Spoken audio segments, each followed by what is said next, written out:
Ezer baino lehen, esan lehen bezala, galdera erantzunetarako tartea izango dela noski, eta paperik behar baldin baduzue, badaude oraindik ere, eta harritzazu edo eskatu hortik dabilen jendeari idatzi alizateko. Esan diat ere, galderak lasaitasunez idazteko. Ez duzue azken momentura arte itxaron behar galderak erantzuteko. Edo idazteko, barkatu. Bueno, bigarren mai inguru hasiko dugu, 2 orduko tartea daukagu, pixka gutxiago, berantarekin hasi baikara, gutxi gora bera, eta Euskal Herria eta Armagabetze prozesuan gizarte zibilaren parte hartzeari buruzko mai ingurua izango da, bigarren hau. Euskal Herrian eta erakundeak 2011an zueten iraunkor, orokor eta egiaztagarria adierazi zuenetik gaur egun arte iragandako bidea errepasatu eta prozesu honen garapenak dituen aukerak, zein oztopoak ulertu eta Euskal Herriko gizarteak ukan dezaken parte hartzaren inguruan gogoetatuko dugu bigarren txanda honetan. Horregatik, gaurkoan gurekin ditugu Euskal Herriko bake prozesua hurbiletik segitzen eta bultzatzen duten 3 lagun. Brian Carrin, harremanetarako nazioarteko taldeko kidea, Christian Herbolzheimer, Conciliación Resurtzeko kidea, eta Veronique Dudue, Berghoff Fundazioneko kidea. Beraz, hiru hitzartze hauekin Armagabetze prozesu bat zer den argitzea eta gizarte zibil gisa joka dezakegun papera argitzea espero dugu besteak beste.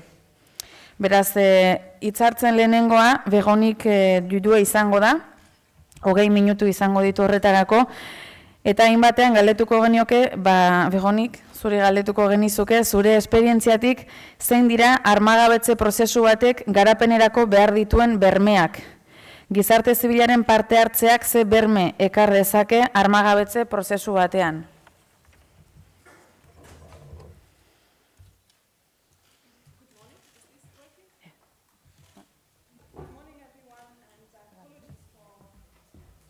Is this working? Yes.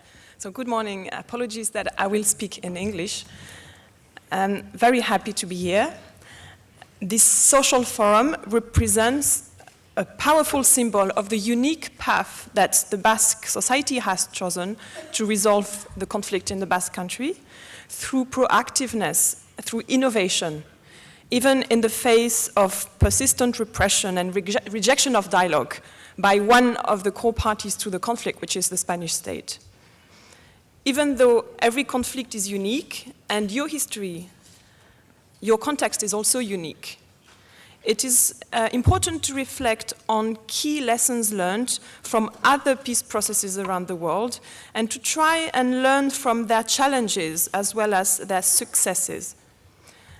While other presenters in the earlier session and later are drawing insights from the disarmament component of 2 ongoing peace processes in Colombia and in the Philippines, in Mindanao, I would like to present more generally a set of 5 key factors or key principles which have proven crucial to enable the effective decommissioning of non-state combatants in past peace processes around the world.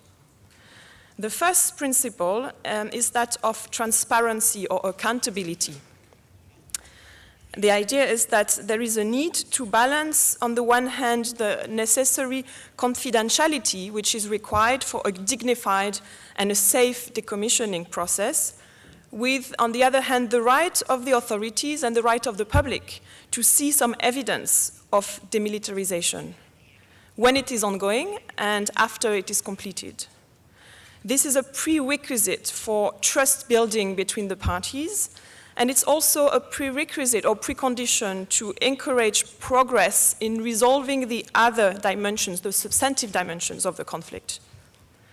So whichever technical means might be chosen to put the weapons, the ammunitions, the explosives beyond operational use, whether it's done by dismantling them, or like was done, for instance, in Colombia in the early 90s by melting weapons, by even throwing weapons into the sea. Whichever means is used, the Basque people and the Spanish state should be given credible and verifiable information about this process and the outcome. I think this is one first arena where civil society can take an active role. For instance, mechanisms need to be put in place to inform all parties, the regional government and parliament, the political parties, the police, the civil society, about the progress and the setbacks. I looked at different examples around the world, and for instance, in the case of Burma, Myanmar, there's a ceasefire agreement in place, and the armed group Karen National Union and the government have agreed to open what they call liaison offices. These liaison offices are mandated to report, to monitor the ceasefire and later the decommissioning process, to consult with civil society, with NGOs. And these mechanisms also help to coordinate clear lines of communication between all of the sides. The media also has a very important role to play to launch information campaigns and to avoid misinformation and miscommunication. For instance, in the case of Aceh in Indonesia, during the decommissioning of the Free Aceh movement, the media publicized reports on the full inventory of weapons that were handed in to the monitoring body. In that case, it was led by the EU, and on the destruction of weapons by international inspectors and the army. The second major principle is that of safety and security guarantees for all sides. Decommissioning should take place in a safe and protected environment so that the population, as well as those mandated to verify the compliance of the armed movement with its commitment to demobilize and to decommission, so the population and the verifiers should not be put at risk, even unintentionally. In many places, like Aceh and elsewhere, there were weapons collection sites which were managed by trained inspectors, fully equipped with safety devices to handle explosives, etc. Security guarantees should also be put in place for those that are going through the process of putting weapons beyond operational use. The organization undergoing demilitarization needs a secure environment, but also an official legal framework that is in place to make sure that its members will not endanger their lives or endanger their freedom by voluntarily handing over or stealing their military equipment. For instance, in South Africa, and my colleague Brian could tell you much more about that case, but as I understood it, the ANC officially suspended its armed struggle in 1989, but only disbanded its armed wing in 1994 because of the ongoing violence that was caused by right-wing militants during the transition. And it then only became ready to hand over its weapons arsenal to the newly elected democratic government, which was in fact led by the ANC. Which brings me to the next principle, which is that of the need for political guarantees and political will. I want to stress that decommissioning is far from being a merely technical exercise. It is instead a highly political process. I often like to say that all political conflicts need political solutions. And this holds true for both sides of the conflict divide.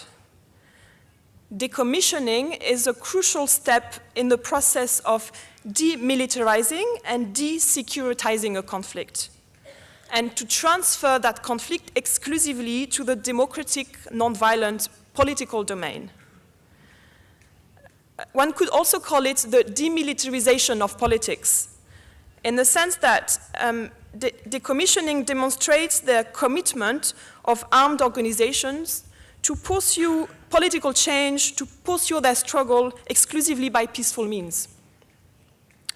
For this shift to be irreversible, the state needs to commit to addressing the root causes of the conflict. This is the best guarantee for non-recidivism. This is what was called in the earlier session the need to end structural violence by the state. In many contexts, especially when there was a bilateral political agreement in place before decommissioning, like a peace accord, the dismantlement and the disarmament of military organizations took place reciprocally and in parallel with confidence-building measures by the state, such as liberation of prisoners, the withdrawal of troops, the downsizing of the army or the police force, etc. If we look at the case of Northern Ireland, Republicans insisted on decommissioning alongside parallel tangible progress in withdrawing the UK army troops, setting up power-sharing government, reforming the police and the justice system. The IRA started opening some of its weapon dumps for international inspection as a confidence-building measure in 2000, and disposed of the rest of its arms in several stages until 2005. Other decommissioning processes were much quicker when the combatants felt that they had sufficient political and security insurances to have full trust in the process. In fact, the process only took 3 months in Aceh or in Kosovo.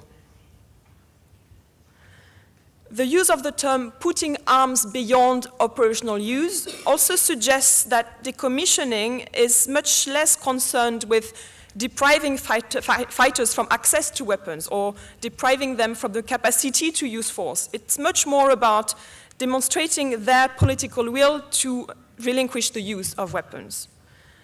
As we heard strongly in Northern Ireland, former IRA combatants say actually they can still produce homemade explosives and mortars, so it's not about decommissioning that knowledge. What is more important is the commitment to peaceful politics.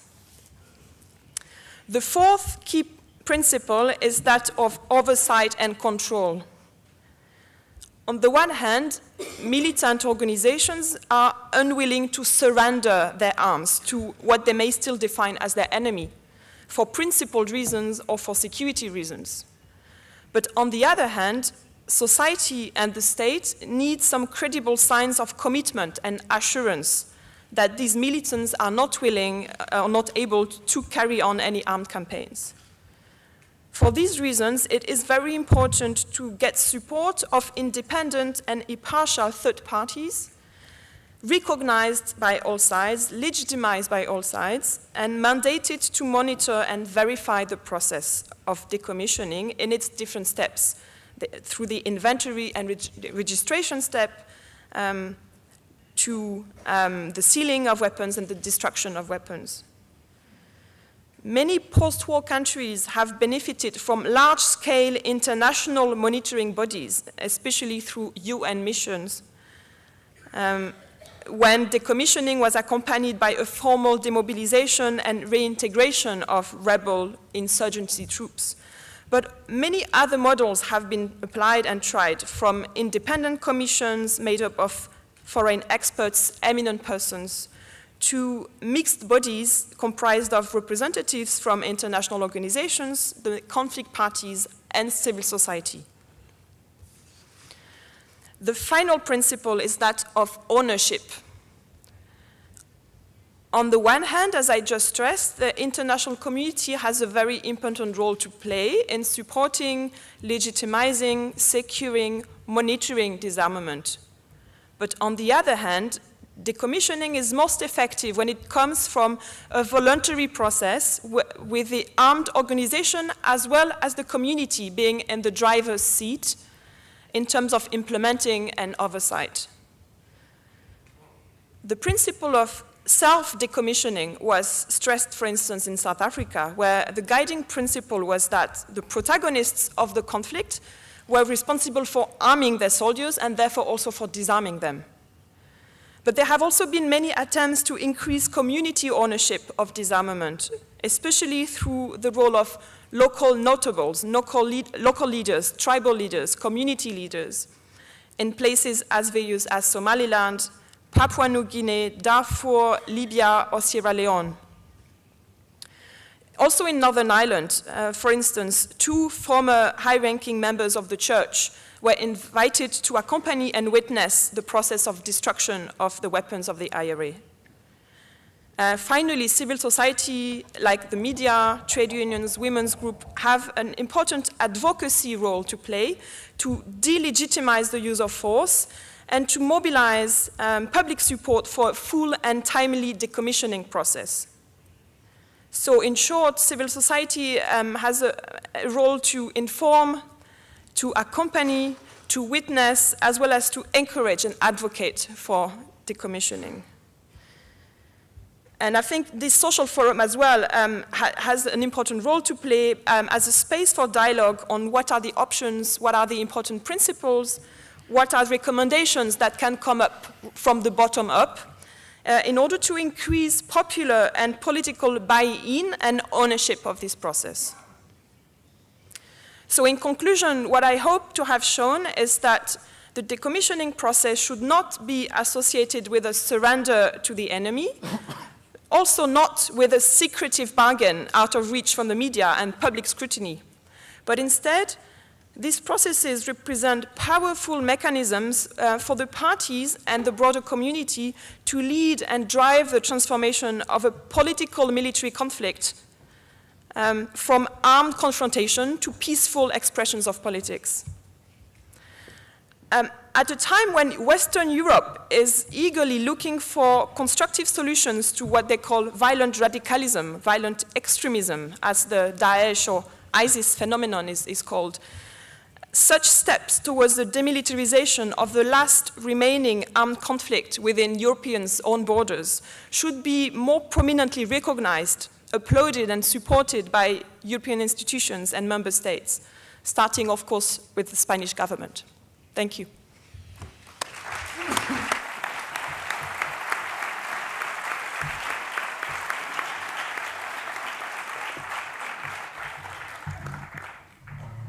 Mi esker, Veronik. Christian Herbolzheimerrekin jarraituko dugu, Konziliazion Resurs erakundeko kidea da, eta bertan bake prozesuen garapenean gizarte zibilaren parte hartzea lantzen eta laguntzen dute. Beraz, Christian, zure esperientziatik, zergatik da importantea gizarte zibila aktiboa eta parte hartzailea izatea prozesu batean, eta nola irudika daiteke haren papera armagabetze prozesu batean. Ez dakit, sí?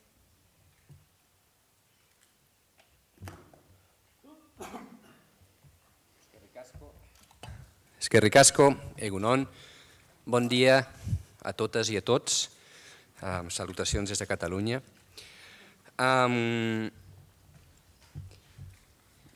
He pensado que podía ser útil porque todo proceso de paz está siempre pendiente de también qué sucede en el resto del mundo, y creo que es bueno también tener un marco amplio, así que si no os molesta, quería empezar con ubicarnos en cuáles son las tendencias globales ahora para irnos acercando hacia los retos específicos que enfrentamos en Euskal Herria, específicamente en el tema de desarme que nos ocupa hoy. Creo que fundamentalmente en términos de construcción de paz, el mundo vive momentos de confusión.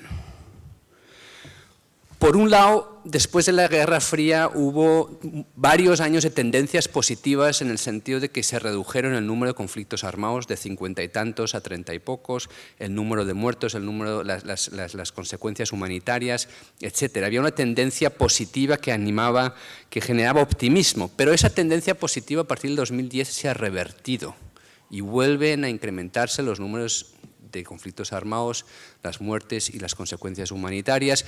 Las noticias que nos llegan hoy en día del exterior son todas bastante frustrantes y decepcionantes. Por otro lado, la guerra global contra el terrorismo fue un fracaso, no funcionó, y ha quedado claro los límites de las apuestas por las salidas violentas.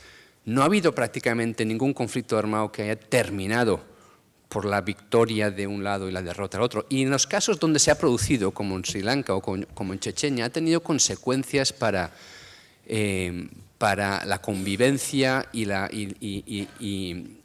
el marco democrático, pues terribles. Pero la verdad, así, a pesar de que se ha normalizado como opción privilegiada o más valorada la solución pacífica de los conflictos, no hay ningún acuerdo de paz en el mundo que se haya implementado completamente. y las esperanzas de transformaciones estructurales de los problemas de raíz de la paz positiva siguen ahí en Sudáfrica, siguen ahí en muchos lugares. En Irlanda del Norte hay un proceso de paz de los más exitosos del mundo, pero 18 años después del acuerdo de Viernes Santo, pues todavía se está discutiendo la implementación. La guerra contra el terror fue un fracaso, pero parece que la guerra terror 1 fracasó y parece que estamos embarcándonos en la guerra contra el terror 2. Es decir, hay en estos momentos, en todos los ámbitos políticos y ciudadanos, más preguntas que respuestas en relación a la construcción de paz.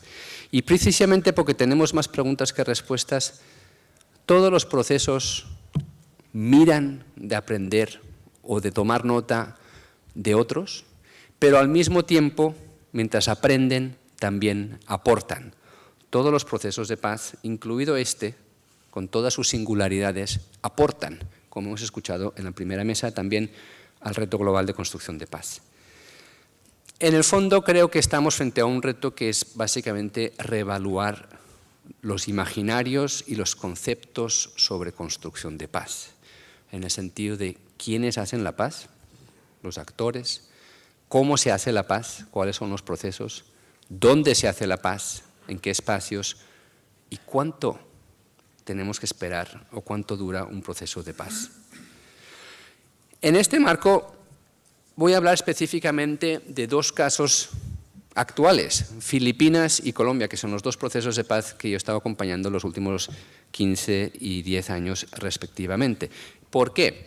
Porque Filipinas firmó un acuerdo de paz en marzo del 2014 y es el acuerdo de paz más reciente que hay en el mundo.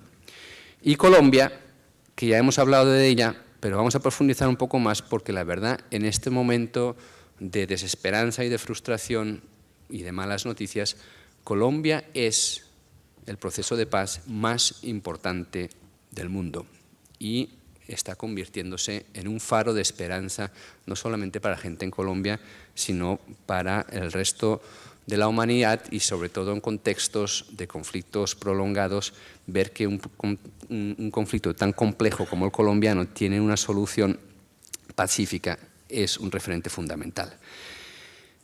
¿Qué quiero destacar en Mindanao? Mindanao es la isla del sur, una isla en el sur de Filipinas, donde ha habido un conflicto armado desde 1968. Hay una minoría musulmana en un contexto mayoritariamente cristiano y llevan una lucha prolongada de autodeterminación.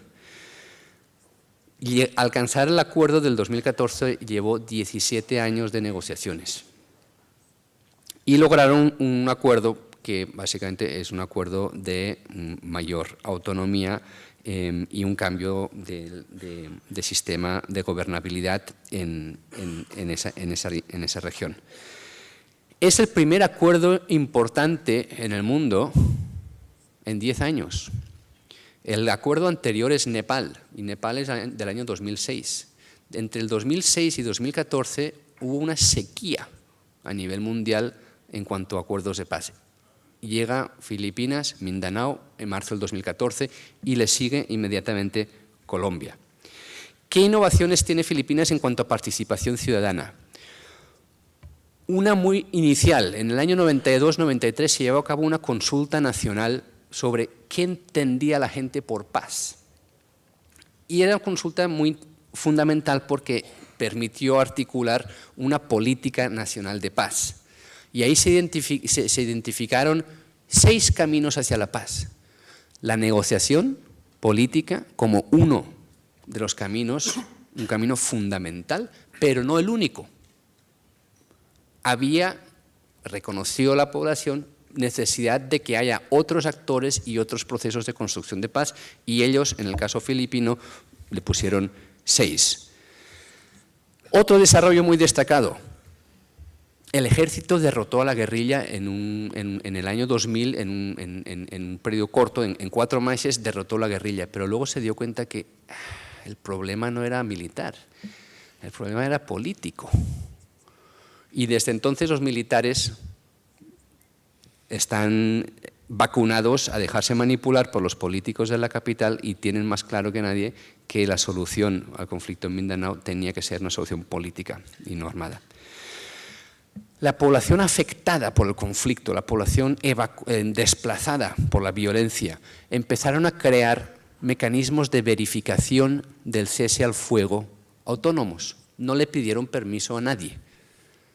Y prácticamente sin recursos crearon una red de verificación que primero fue lógicamente observada con escepticismo por parte del gobierno y de la guerrilla, pero que con el tiempo fue reconocida y valorada, y finalmente, a partir del año 2009, se incorpora el componente de participación ciudadana, la veeduría ciudadana sobre el cese al fuego, en la estructura formal de verificación internacional al cese al fuego.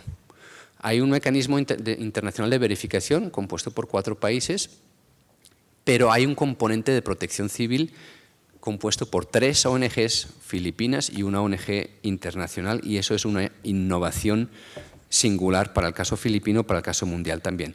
Y a partir de ahí, cuando firman el acuerdo, establecen que los múltiples organismos y mecanismos de implementación, muchos, si no la mayoría de ellos, tienen participación ciudadana directa. Se crea un consejo de transición con 7 miembros de cada lado, y entre ellos, ambos lados, gobierno y guerrilla, nombran a personas de sociedad civil en esos cargos. Hay un mecanismo de verificación de la implementación del conjunto de los acuerdos, un Third Party Monitoring Team, que está compuesto por 2 miembros de sociedad civil, una persona puesta por dos personas de sociedad civil filipina, 2 personas de sociedad civil internacional y un diplomático que lo dirige. Es decir, la sociedad civil se ha ganado el reconocimiento como para que tengan un papel en las estructuras formales de negociaciones en su momento, de verificación de cese al fuego en su momento y ahora en la implementación. Saltemos rápidamente al caso colombiano, que ya lo han introducido, pero que quiero destacar en cuanto a innovaciones. Primero, que cuando firman el acuerdo marco, el gobierno y las FARC en el 2012, implícitamente hacen una distinción conceptual fundamental para Colombia y para el resto del mundo. ¿Por qué? Porque dicen que en las negociaciones entre el gobierno y las FARC que se llevan a cabo en La Habana, Cuba, tienen como objetivo terminar el conflicto. Y anuncian que cuando se firme el acuerdo de paz en La Habana, inicia una nueva fase, que es la fase de construcción de paz. Porque, dicen, la construcción de paz implica al conjunto de la sociedad. Es decir, la diferenciación conceptual que hacen es que una cosa es un proceso de negociación y otra cosa es un proceso de paz. O que un proceso de negociación es condición fundamental para un proceso de paz, pero que un proceso de paz es mucho más que la negociación. Y hay un espacio para los actores armados y hay otro espacio más importante, más relevante y más transformador, que es para el conjunto de la sociedad.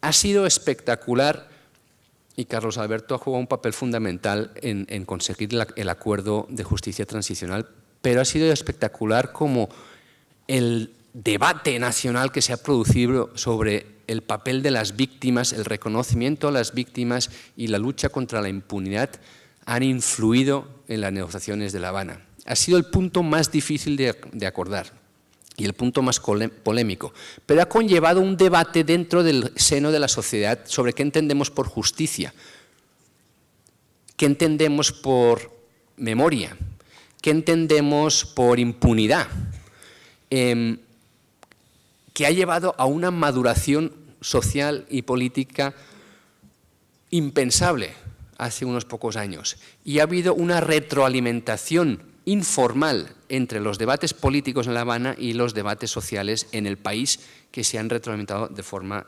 impresionante, hasta que gobierno y FARC hoy día se enorgullece en decir, somos probablemente el primer proceso de negociación que ha puesto a las víctimas y el respeto a las víctimas, a todas las víctimas, como epicentro de todo el proceso de negociación. Y efectivamente invitaron a 5 delegaciones de víctimas en 5 momentos diferentes que vinieran a La Habana para explicar su experiencia directa frente a los victimarios.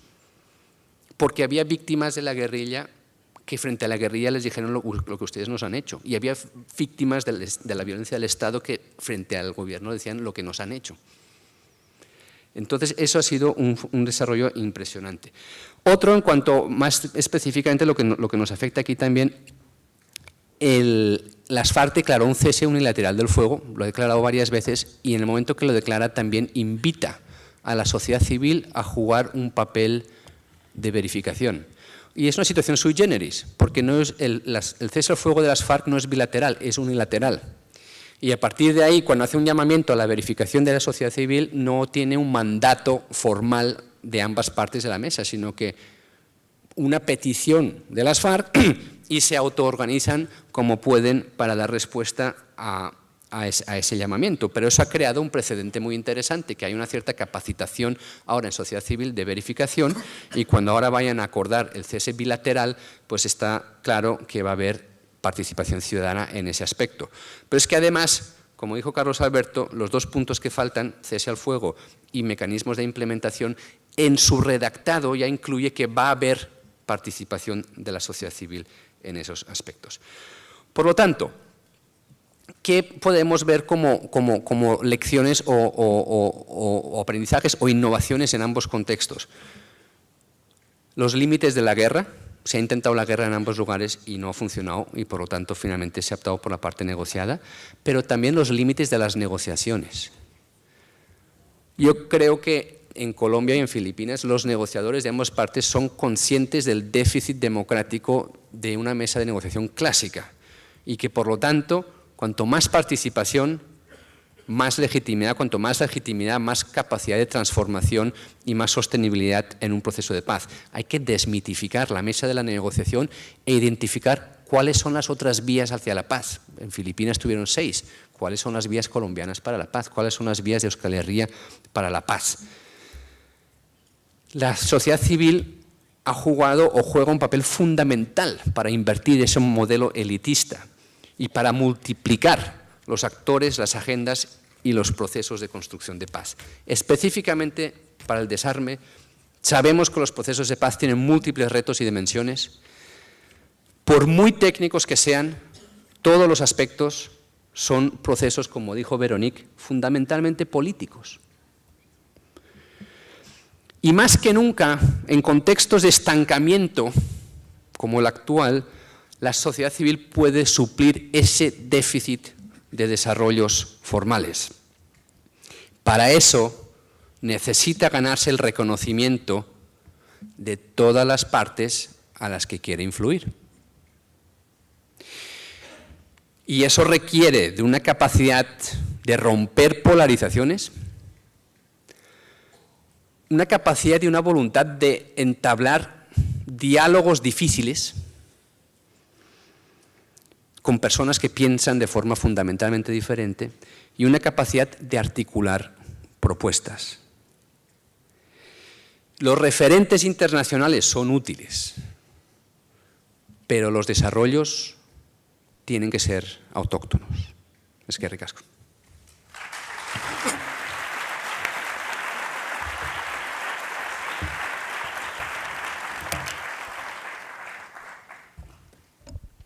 Mila esker, Cristian. Bukatzeko, Brian Carrinekin borobilduko dugu. Eta erakundeak sueten orokor, iraunkor eta egiaztagarri batean sartzen zela iragarri zuen, eta jakina denez nazioartean sueten hori bere osotasunan aplikatzen zela berifikatzeko talde bat sortu zen.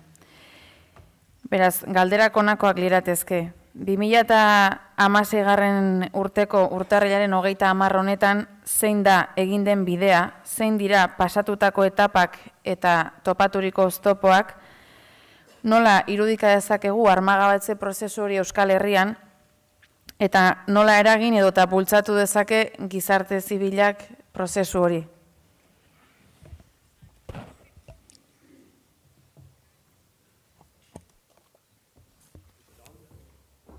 Is it on now?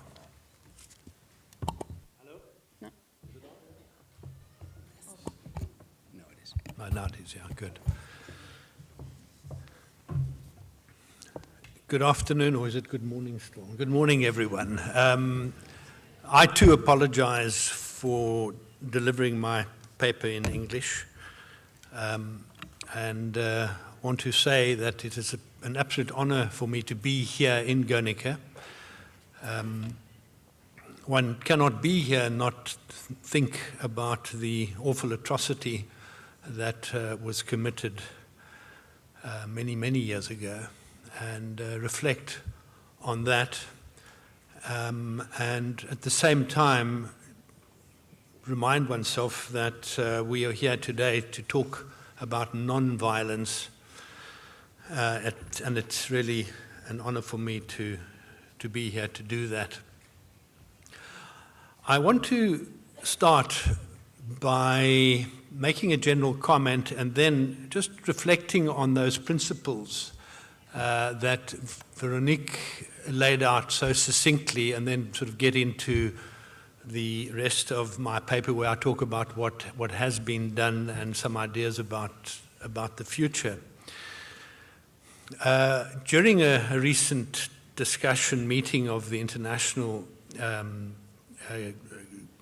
the international group that I'm part of, one of us made an observation that if the measurement or criterion for a successful peace process is non-violence, then the Basque peace process must be one of the most successful peace processes. But yet it's regarded as a failure. And I mean, that is an interesting contradiction. And I think about the peace process in my own country, South Africa, which sort of unofficially started in about 1985, although it wasn't transparent, but there were things happening behind the scenes, and went on for 10 years. During the last 2 or 3 years of that peace process, building up to the elections in 1994, on average about 300 people died every single week. And yet during that time it was regarded as a successful peace process. I think about Northern Ireland, where I spent 14 years working. And there too, during that period, and even subsequently, although it's regarded as a successful peace process, violence continues. And still today, as one gets into that so-called marching season in July, there is violence. And as I said, it's regarded as a successful peace process. And one has to ask the question, why does one sort of answer it? Why these contradictions and anomalies? And I think that's one of the reasons why I want to start with Veronique's sort of summary of the 5 key factors and principles. And if you analyze them, excuse me, it's quite interesting that each and every space, principle, where state intervention is required, it has not been delivered. And when one looks at why there's failure, it is because of state a failure of contribution by the state. And if you look at why it is successful in terms of non-violence, it's because of the positive contribution that has been made, on the one hand, by ETA in terminating, in a ceasefire and terminating its armed struggle, but also by the role that civil society has played. I mean, just very briefly, transparency, trust building. How can there be transparency and trust building if one is not able to witness the actual decommissioning process? The reason it can't be done is because the state, the Spanish state and the French state as well, are not willing to participate. If one looks at the whole question of safety and security, clearly the verifiers are at risk in terms that they are unable, or they certainly cannot verify a process of putting arms beyond use unless there is the necessary support by experts that are able to assist the process. But as we also know, the members of the International Verification Commission were arrested because of the role that they were playing. The question of official indemnity, protection to those from the organization that would be involved in delivering the arms, there's no security there. There cannot be, well, there could be if they were offered indemnity during the process. So safety and security do not exist, and for that reason it's regarded as a failure, and that's because of the state. If one, if one looks at the political guarantees, a political will, certainly that is there. And that political will is given expression by the commitments and involvement, what the organization, what ETA has done over the years, as well as the role that civil society has played in contributing towards the demilitarization of politics and participating constructively in democratic processes. Political organizations that have picked up that mantle and taken on that responsibility. So clearly there has been success. Absolutely no way related to what the state's contribution should be. If one takes the oversight and control, putting arms beyond use, the issue of non-surrender, well, we're not quite sure what the position is there at the moment in terms of what the state's requirements are. My reading of the situation certainly is that certainly Spain at least requires a token of surrender, handing over weapons. My reading of the institutions here in the Basque Country is that that is not the case. But certainly at the moment, Spain requires arms to be handed over. And if one looks at ownership, clearly it was and always has been a voluntary commitment, both by ETA as well as by the supporters and civil society in the Basque Country. So I think in just looking through those principles and criteria, one gets a sense why on the one hand it is a success, but yet at the same time it is a failure. I now want to just go through the last sort of 4 to 5 years since the October 2011, just briefly so that we've at least sort of got that in our minds as we proceed today and look at a roadmap in the future, for the future. What was very quick was what happened after the presentation of the International Verification Commission on the 29th of September 2011. I mean, it took only 22 days from that presentation until the 20th of October 2011, where ETA declared the end of its armed activities. So in a very, very short period of time, from the announcement, from the establishment of the Commission to the termination of armed struggle was short. And of course, in 3 days before the date on which ETA made that commitment was the IETA declaration.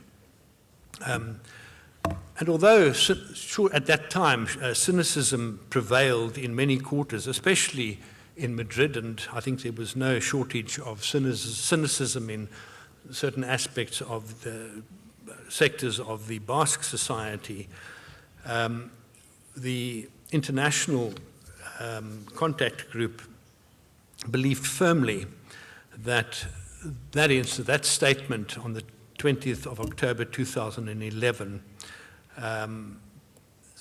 marked the end of a painful, tragic chapter of violence and conflict in the Basque Country. After that, I think things have certainly gone a lot slower. I mean, 4 years and 3 months later, ETA remains true to the cessation of its armed struggle, but disarmament remains elusive. And as I said, for the record, I think it's just important to reflect on what has happened during that period so that we can do an analysis and look at the future.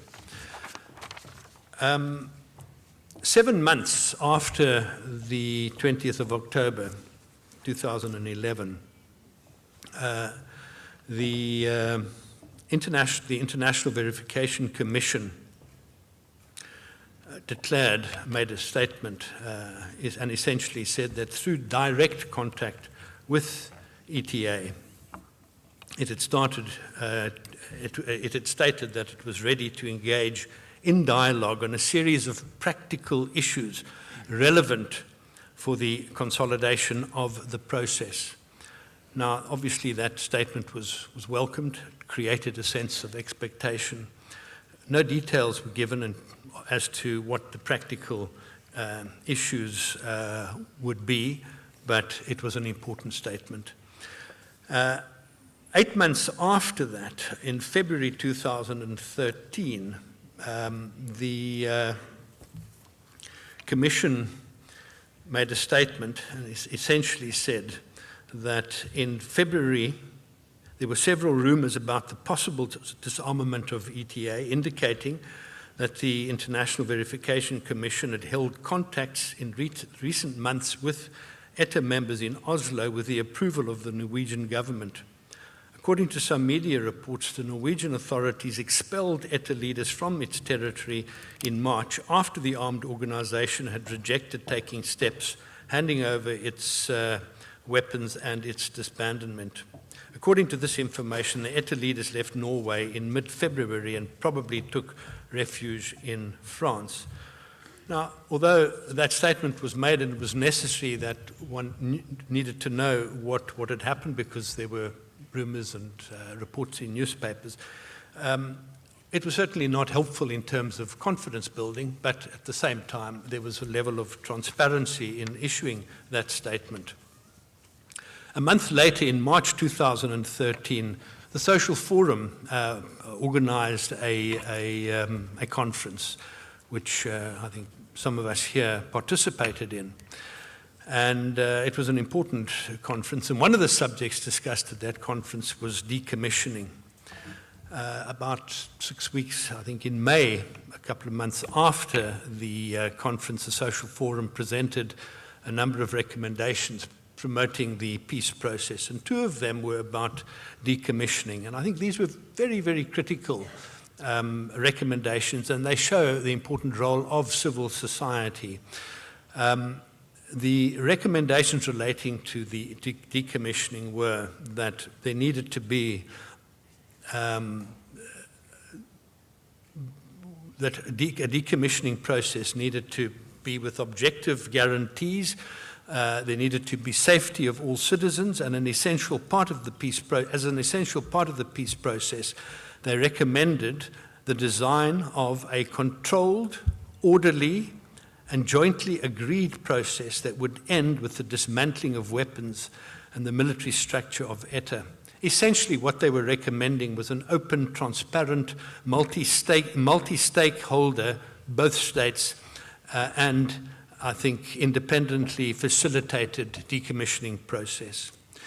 They also then recommended that the process be carried out over a reasonable time scale and should be able to call from the start with the intervention and collaboration of independent facilitating bodies that provide security for the work done both to the states and the institutions and society in general. And those recommendations fall fairly and squarely within the criteria that and principles that Veronique spoke about earlier on. If one just thinks about it, as we sit here today, we are still waiting for the implementation of those recommendations, and essentially it is because to implement those recommendations one needs the participation at least of Spain. 2 months later, in July, ETA issued a communique, and they stated that the recommendations that came out of the forum were a constructive contribution. I think that it was a fairly lengthy statement. I won't go into the details, but there was, to that extent, a positive response. And then in February 2014, we got an announcement from the International Verification Commission about the first step in decommissioning. And the Commission stated that it had verified that ETA had sealed and put a certain amount of weapons, munitions, and explosives out of operational use. And they produced an inventory and described the process started by ETA, and they classified it, in their view, as credible and significant, and as a necessary prior step to full disarmament. Now, we all know that this particular step and what was verified was certainly criticized by some quarters. Not everyone agreed that it was either credible or significant. From our perspective of the International Contact Group, our view was that the act was at least of very significant symbolic importance. 4 months later, in July 2014, ETA issued a communique that it was proceeding with dismantling of the logistical and operational structures arising from the practice of the armed struggle, with the aim of carrying out the transition from the cycle of armed confrontation to democratic confrontation, and announced that it was setting up a technical logistical structure with the purpose of completing the sealing of weapons. A very important statement that was made. And that was then followed up 5 months later by a report in December 2014, where the International Verification Commission said that they had recently received reports that ETA is continuing to seal and put beyond operational use its weapons, ammunitions, and explosives. And then made a value judgment and said from the International Verification Commission's point of view,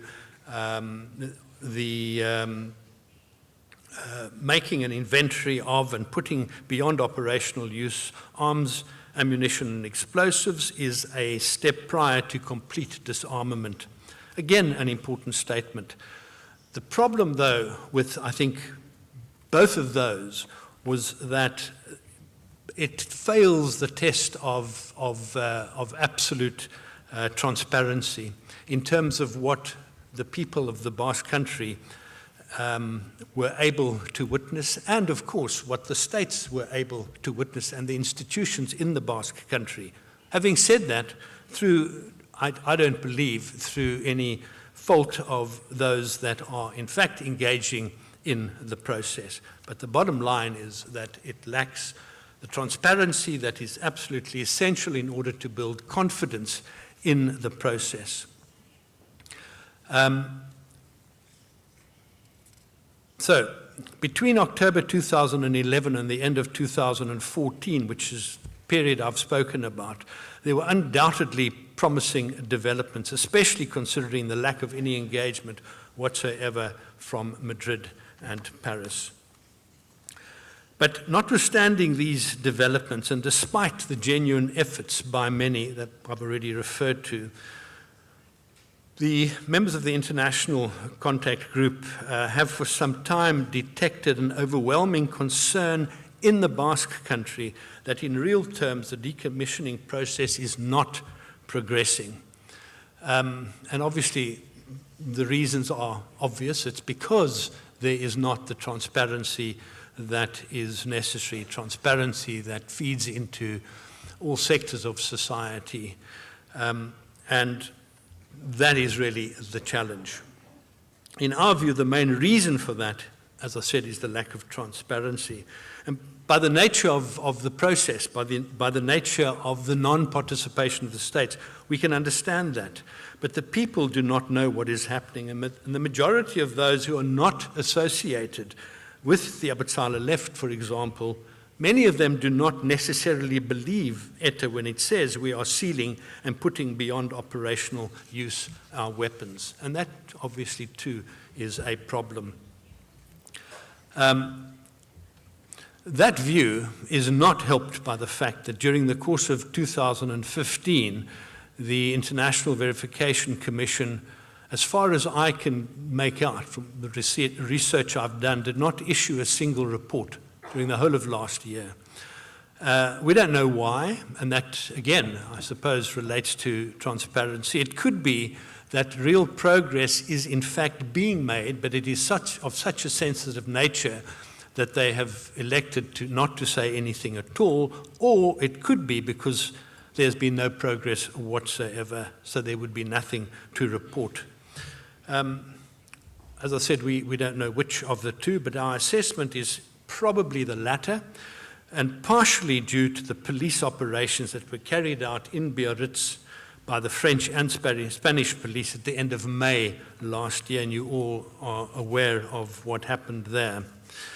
And if we think 4 months later, in September 2015, ETA issued a statement reassuring the international actors that notwithstanding the arrests in May, the impact on their operational ability to put weapons beyond use remain, notwithstanding the impact on their ability to do that, they remain committed to achieving their goal. So, in real terms, since December 2014, it would seem that very little, if anything at all, has happened.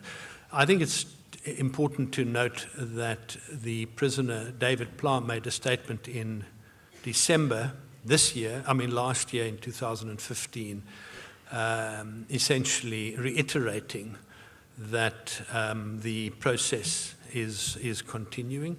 And I think it is quite significant that he made a public statement speaking on behalf of ETA, and his face was not concealed. And I think one takes that as a signal that, as a signal and I think symbolism of greater future transparency and openness. The million-dollar question I think that we all need to ask ourselves is, how does one liberate this disarmament process, which itself has become a political prisoner of the Spanish government?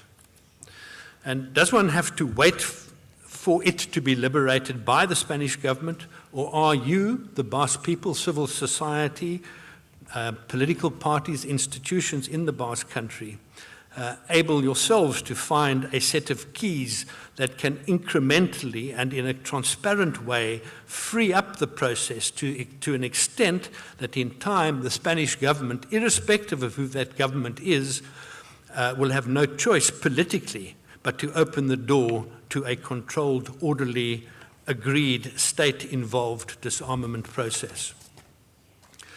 But how do we arrive at that point where the government would have no choice? I suppose the easiest route would be a new government in Madrid that has as its priority the final resolution of the conflict. But that's the easy way out. I think we can't sit back and assume that that is going to happen. I think we have to rather ask what can be done here in order to arrive at that particular point. And again, I think that puts a responsibility on civil society organizations like the Social Forum to continue with its very important work of lobbying and advocacy. And may I also say something which contributes, I think, hugely towards maintaining the momentum and building an environment for the achievement of disarmament is the work that's being done around reconciliation, which is being done on the ground between communities, between people who were in conflict for decades. And that work has been driven by civil society. And it too has an impact on creating an environment that would enable decommissioning, essentially because it builds a democracy and a common history. So we know what the biggest challenges are at the moment. It's lack of transparency, I've spoken about that, and the non-existence of an environment that can enable an orderly, secure, and legally sanctioned disarmament process. I mean, those are the major challenges. If one just starts looking at transparency, essentially there are three main actors or stakeholders that need assurances in terms of transparency. There's the Basque country in its entirety, the people, civil society, political parties, and the institutions. On the one hand, there are the governments, Spain and France, and there is the international community. And we know that two of those are receptive audiences. Certainly the Basque country is a receptive audience, and the international community is a receptive audience. And let me say that there are no problems with the international community. I think besides the fact that the international community, in my view, has also, in many respects, failed to make the sort of contribution that it could and should be making. If I think in terms of the European Union and others, we can sort of look at those structures and ask why they have not put pressure and made greater contributions. But in terms of not frustrating in any way, but supporting a peace process, there's no problem with the international community. And although the Basque country in its entirety is clearly a receptive audience, there are divisions and conflicting opinions about disarmament in the Basque country. In the view of the International Contact Group, if you, and I talk about you, the people of the Basque country, are able to resolve your own divisions here at home, we believe that you will find that key that will enable ETA to complete the process of putting its entire arsenal beyond use. What is encouraging, from our perspective, is that we know that various parties have made proposals and are looking at proposals and ways and are focusing on what needs to be done in the Basque country.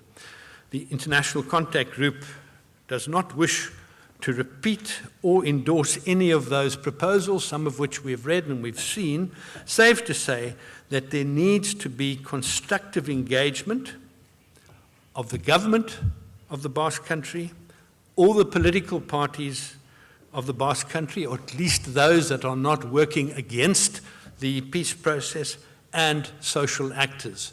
We believe that if you can take on that challenge and somehow you are able to get constructive engagement of those actors in the Basque country, opportunities will arise.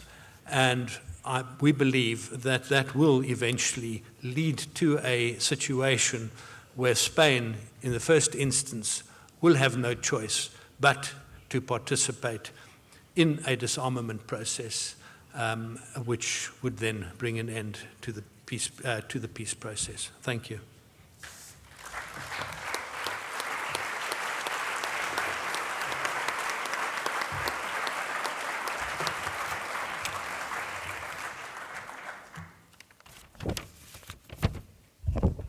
Mi esker. Galderen txandari ekingo diogu, 3 ordu laurden dauzkagu, gutxi gora bera. Lehenengo galdera, Kristian, zuretzako da. Gizarte zibilaren parte hartzea ezinbestekoa dela azpimarratua izan da hainbatetan mahai gainean, bereziki blokeatuta dagoen prozesu honetan, hori da zuk azpimarratu duzuna. Gaurko argazkiak kezka bat pizten dio galdera pausatu duenari, jendarte gaztearen presentzi eskasa nabarmentzen du gaurko foro honetan, eta nola lortu daiteke Euskal Herriko gazteria aktibatzea prozesu honetan.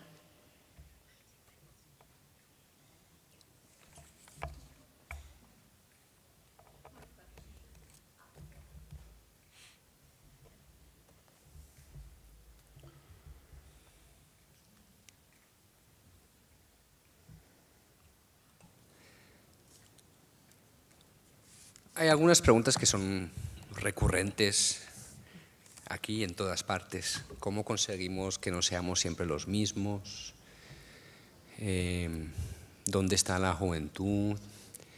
¿Por qué no logramos convocar a esos otros partidos que nunca vienen a nuestros actos?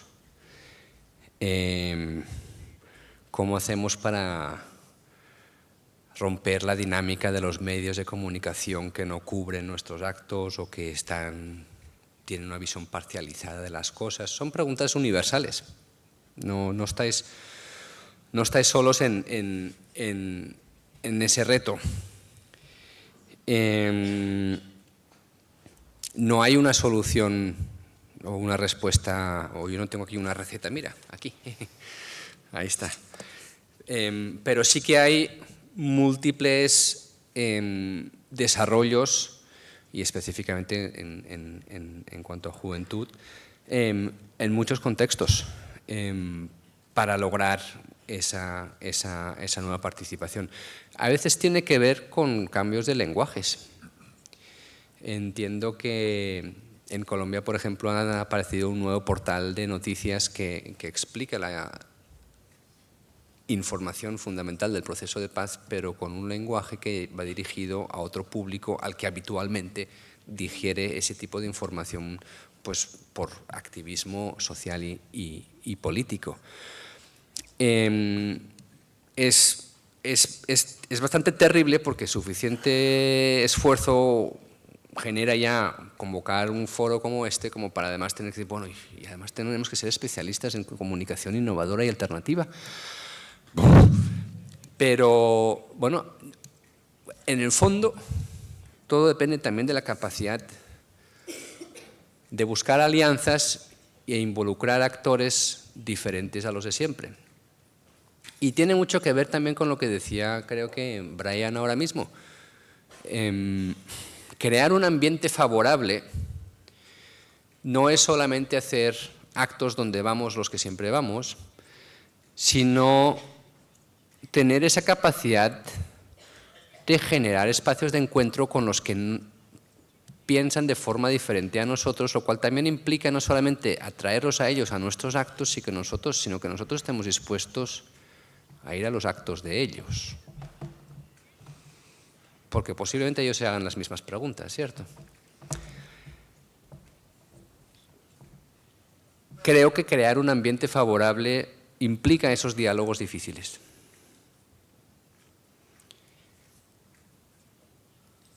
Y precisamente porque son difíciles, pues no se llevan a cabo de forma espontánea. Pero sí, para eso tenemos que cambiar parte, no de las convicciones, pero sí de los discursos y de los imaginarios. Habrá que ir por ahí. La construcción de paz, una de las razones por las cuales se demora tantos años es porque, por muy bueno que sea un acuerdo de paz, en el caso que haya acuerdo de paz, que aquí no lo hay, la paz no cae a partir de una firma. La paz no se impone por decreto o por firma de una negociación. La paz tiene que ser una apuesta individual y colectiva por un futuro diferente. Y pasa, por lo tanto, por el individuo y por el conjunto de su sociedad, que tiene que estar abierta a esa transformación y buscarla. Y transformación quiere decir no solamente que cambien los otros, sino que cambie yo también. Bueno, yo creo que efectivamente se ha cambiado y avanzado muchísimo aquí, pero todavía queda camino, y yo creo que el foro tiene ese potencial para abrirse a los que hoy no están aquí. Mi esker. Beste galdera hau Brian Carrenentzako da. Horrela dio, estatuak garantiak nahi ditu, baina armak itzultzen badituzte ze garantia ukango du eta erakundeak. Eta batuko dut beste galdera batekin, Espainol eta frantses estatuen geldokeria kontutan hartuz, noiz beharko litzateke desarme hori eman, eta alde bakarrekoa baldin bada, ez ote da errendizio bat irudikatuko.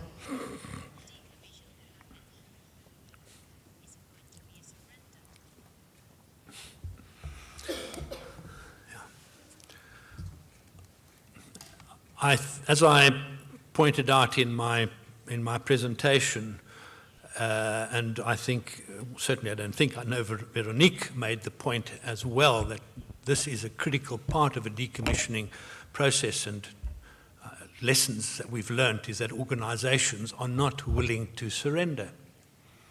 Language and action is absolutely critical, and I think I can say quite unequivocally that if there's a requirement that the organization literally and figuratively surrenders its arms to the state, it will never happen.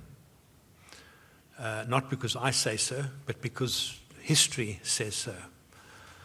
So, and there are viable alternatives.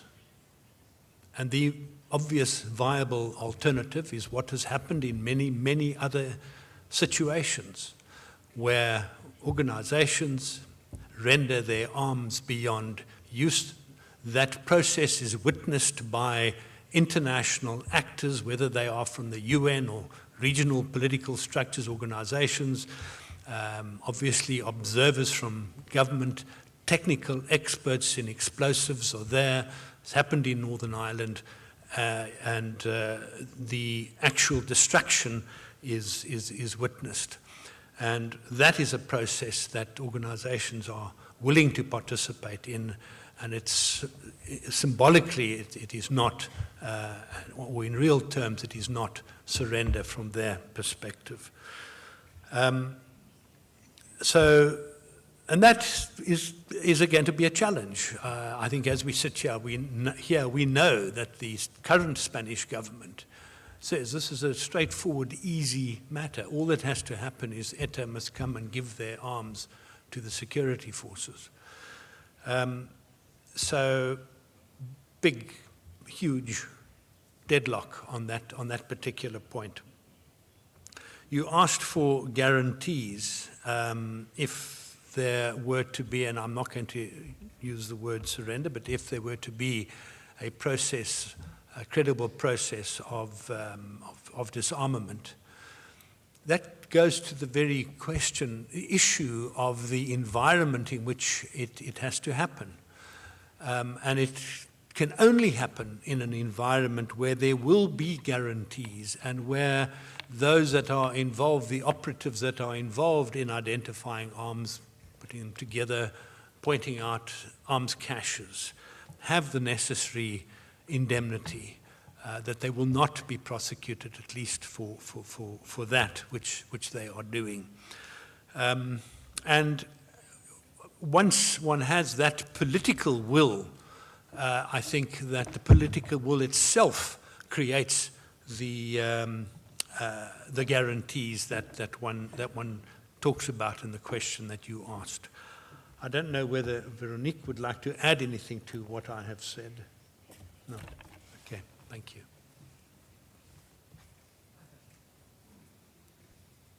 Or Christian, for that matter.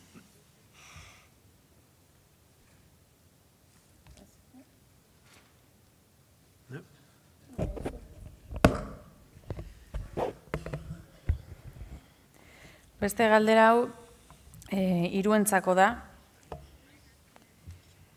eta osatuko dut beste batzuekin, baina aipatzen du, jendarte zibila nork osatzen du?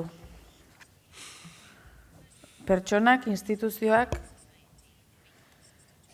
beste galdera bat ere, jendarte zibilari buruz, nola jakinarazten du jendarte zibilak bere parte hartzea? Eta azkenengo hau, pixkat, Christian, zuri zuzendua, Perdón. Beste kasko batzuk ekartzen aldituzue?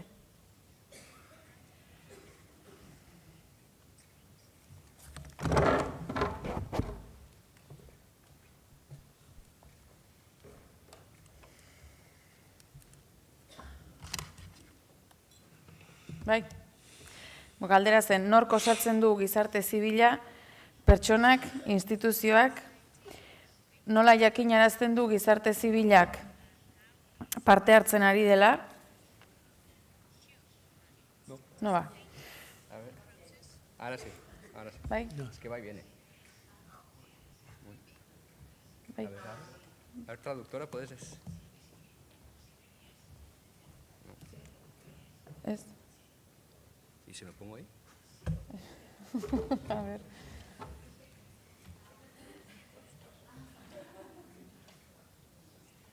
Bai? A ver, ahora.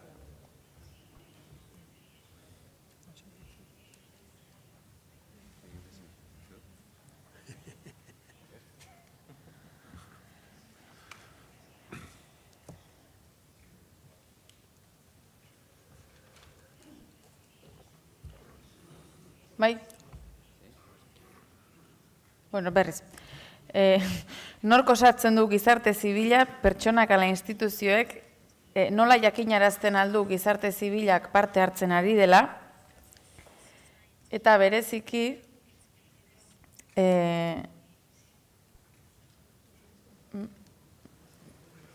no? Vale, gero. I'll summarize the question. Okay. The question was, is civil society made up of individuals or collectives? And how can civil society demonstrate its willingness to participate? So the first one was for all three, and the second one was for you, I think. Okay, I so can you... start if you Yeah, please. Am I still on? Yeah, maybe I can briefly say a few words about the first question. I think whether civil society is made up of individuals or collectives, it depends what role we want to assign to civil society. I think individual representatives, like experts, professors, eminent persons, have very important roles to play to bring their expertise and their skills to support a process. But a collective is also very important, and the problem is that usually civil society doesn't speak in one voice, right? I mean, it mirrors the conflict, so it's very divided. And I think the contribution is much stronger when different segments of civil society manage to organize themselves and be able to speak with one voice. And then it's such a powerful force, but that's a very difficult thing to do. Do you want to go second?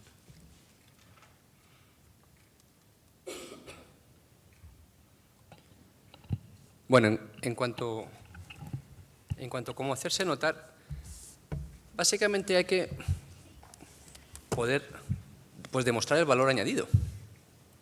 ¿Por qué sociedad civil? Es lo mismo en un proceso de paz que en cualquier proceso de participación ciudadana en fortalecimiento democrático en el día a día. Las instituciones normalmente ven la participación ciudadana como una complicación añadida, como que se retrasan las tomas de decisiones, que los procesos son mucho más complicados. Bueno, pues en cierta medida sí, pero al mismo tiempo no, porque sobre todo cuando se trata de acordar transformaciones que son de una trascendencia política fundamental, pues si no hay una apropiación colectiva sobre las decisiones que se van a tomar, simplemente pues carecen de legitimidad y de fuerza.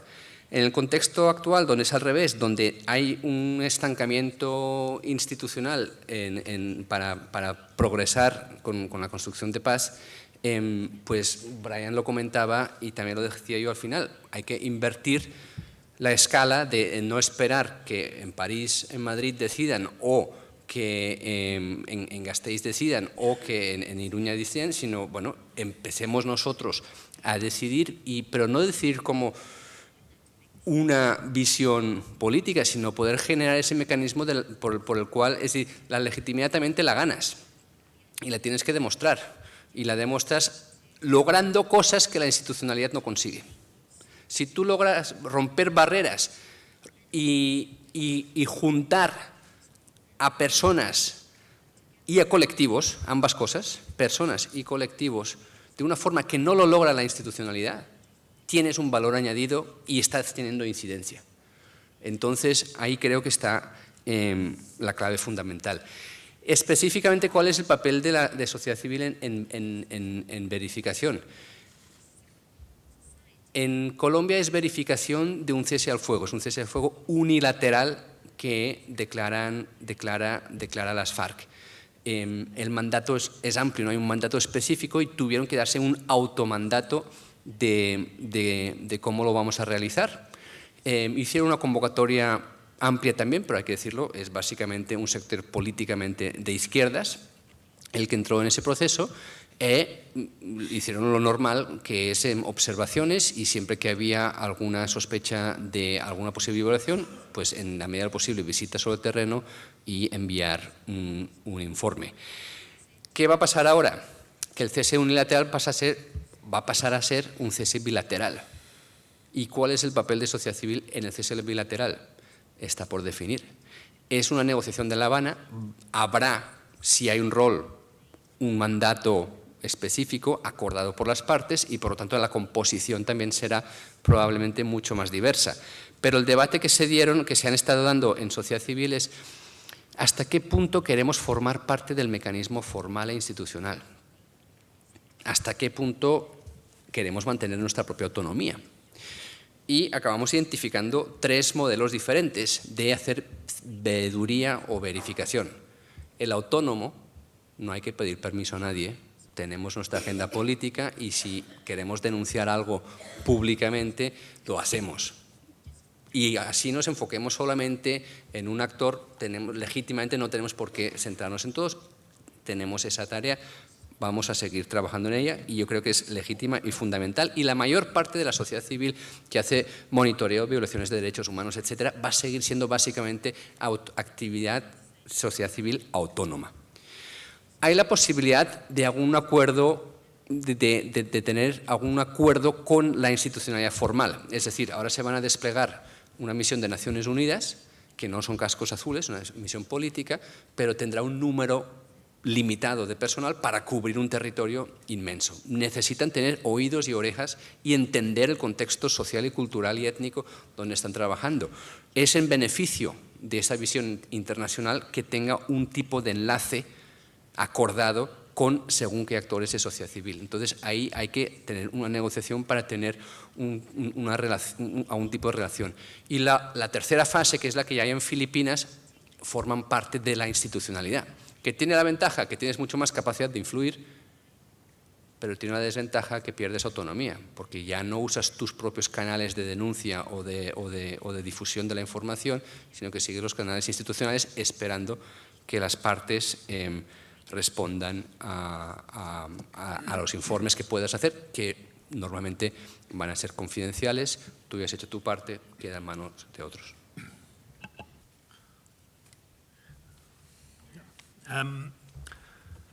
I think that we underestimate the power of civil society. I mean, civil society constitutes the people who at the end of the day vote for one government or another, vote out governments, and vote in new governments.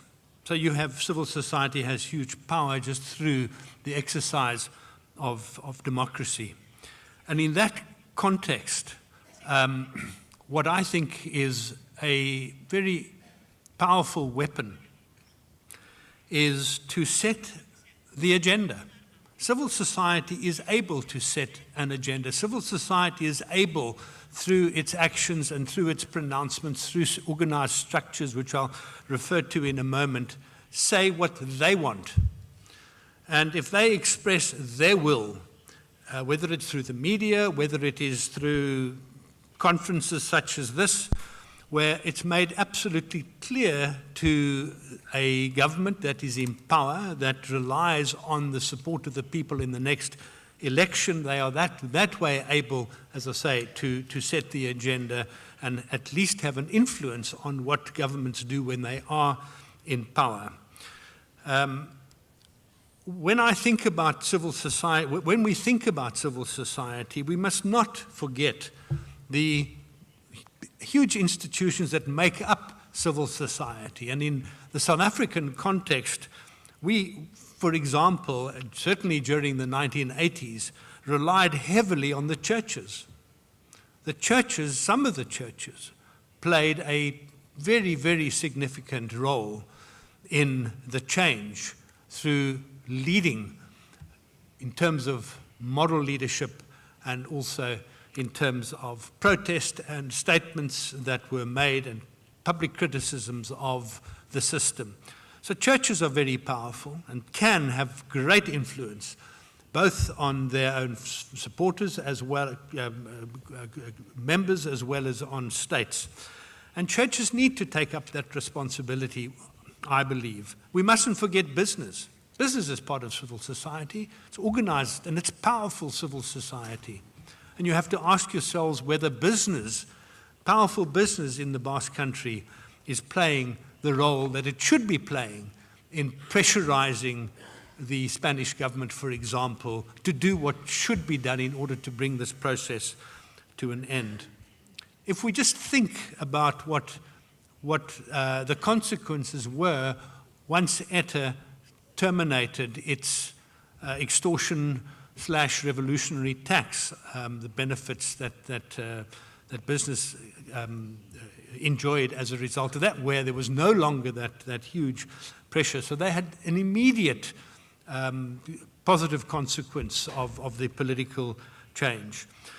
And if things were to go backwards again, business would suffer. So I think one really needs business to play their role. Trade unions as well are part of civil society and are powerful. I mean, in the South African context, it's quite interesting. The way in which trade unions operate is that they can actually strike, and they can nationally strike on socio-political issues as long as they follow a particular process. So when the government does something which they don't like or want or disagree with, they go through a particular process which enables them to call out a national strike. And that's huge power, and I'm sure that's not the situation here, but I just illustrate the power that trade unions can have, and we must not forget that sort of institutional structure that is there with trade unions. And just to tell you that in 1985, 1986, right in the sort of dark days of oppression and fascism and violence, political violence in South Africa, where anybody that said anything against apartheid was regarded as a communist, as a terrorist, and a subversive, and faced possible imprisonment. Business leaders and church leaders got together and traveled to parts of North Africa to meet with the leadership of the African National Congress. When it was a treasonable act, it was something which could have resulted in long-term imprisonment. And they said, we're going to do it. The government's not talking to them, we're going to talk to them. And when they went away, the president said they're going to suffer the consequences. But because of the power of business and of the churches, nothing happened to them. So I give those as illustrations and examples of what makes up civil society and how civil society, through sort of organized, large, powerful structures, can make a difference. Thank you. Just to add a few words, as Christian has said very well, the civil society has many entry points to participate in a process beyond being sitting at the negotiation table. There's been a lot of research lately looking at different ways in which public participation in a peace process can be increased. And one of these research, I think, has shown, there's about 8 different forms of participation. So beyond being sitting at the table, civil society can be advising the parties when there are consultation mechanisms that are binding and that have clear transfer mechanisms. If we're looking at what's happening in Colombia, each of the agenda points of negotiations have been accompanied by different forums, national forums, regional forums, local diaspora forums, where The public was asked to put forward their proposals. I assume that now that issues around termination of the conflict and decommissioning are being discussed, there's going to be in parallel such a forum organized. And I think the tricky thing is always then to make sure that the great proposals that are made during these forums are not shelved somewhere and will be transferred to the decision makers. I think civil society can also play an important role of convener or insider mediator, being a space to bring the parties together, convey messages to the parties, using the family connections, etc., to convey messages.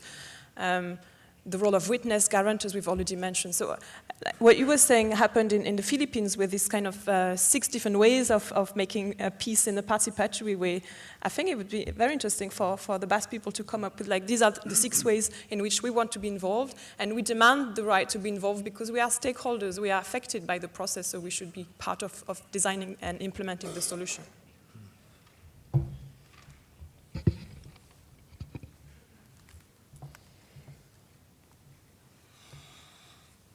Beste galdera batzuk, Brian Carrinekin segitzeko, galdetzen du baten batek Euskal Elizarekin harremanik ote dagoen gaur egun eta nolakoa ote den harreman hori.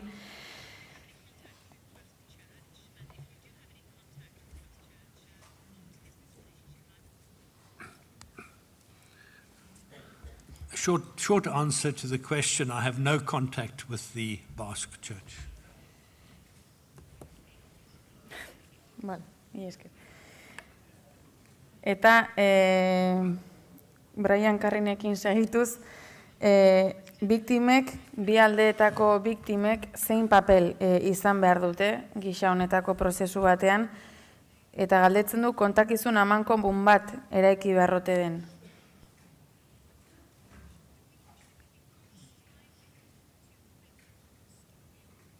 Where's the interpreter? What's the role of the victims? What's the role of the victims? And is there a need to have a common narrative? Yeah.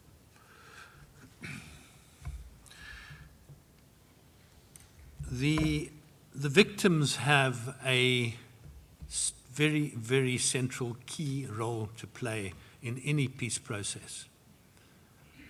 And I think what I understand and witness, read about what is happening here, processes that are structured processes that are underway where victims from both sides are talking to one another, are participating in workshops, in processes, sharing what has happened to them, their own suffering,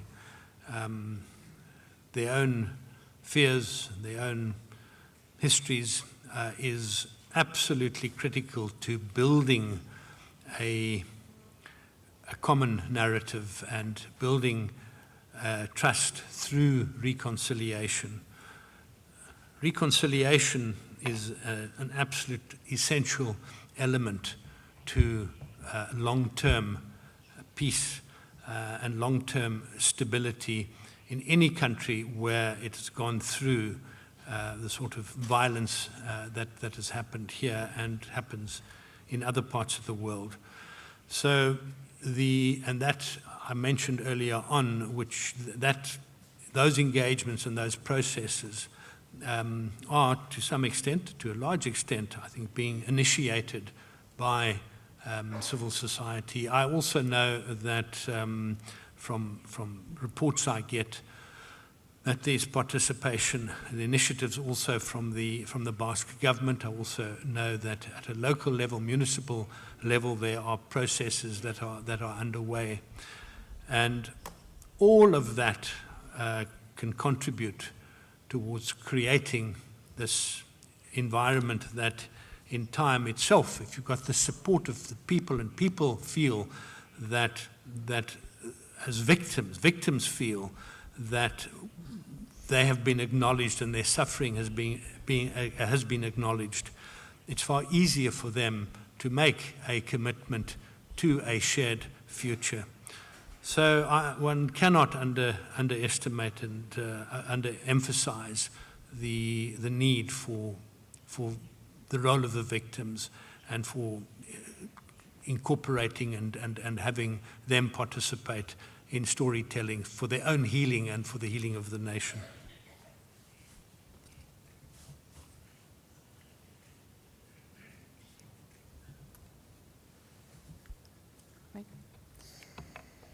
Galdera hau hiruei zuzendua dago, bi galdera dira beraz hiruentzako, aldaketarik ekarri aldezake Espainiako gobernu berriak, eta pixkat Espainiako gobernuarekin loturik Espainiak, ez da bi? No? Can the new government, can the new Spanish government bring any change? Question one. And question two. Eta bigarrena, galdetzen dute, Espainiako gobernuak desarmerik nahi ez badu, posible litzateke Europa mailako desarme bat? And if Spain doesn't agree on a disarmament, can it be in the public? Hiruentzako galdera. It's for all three of us. Veronique, you want to say something?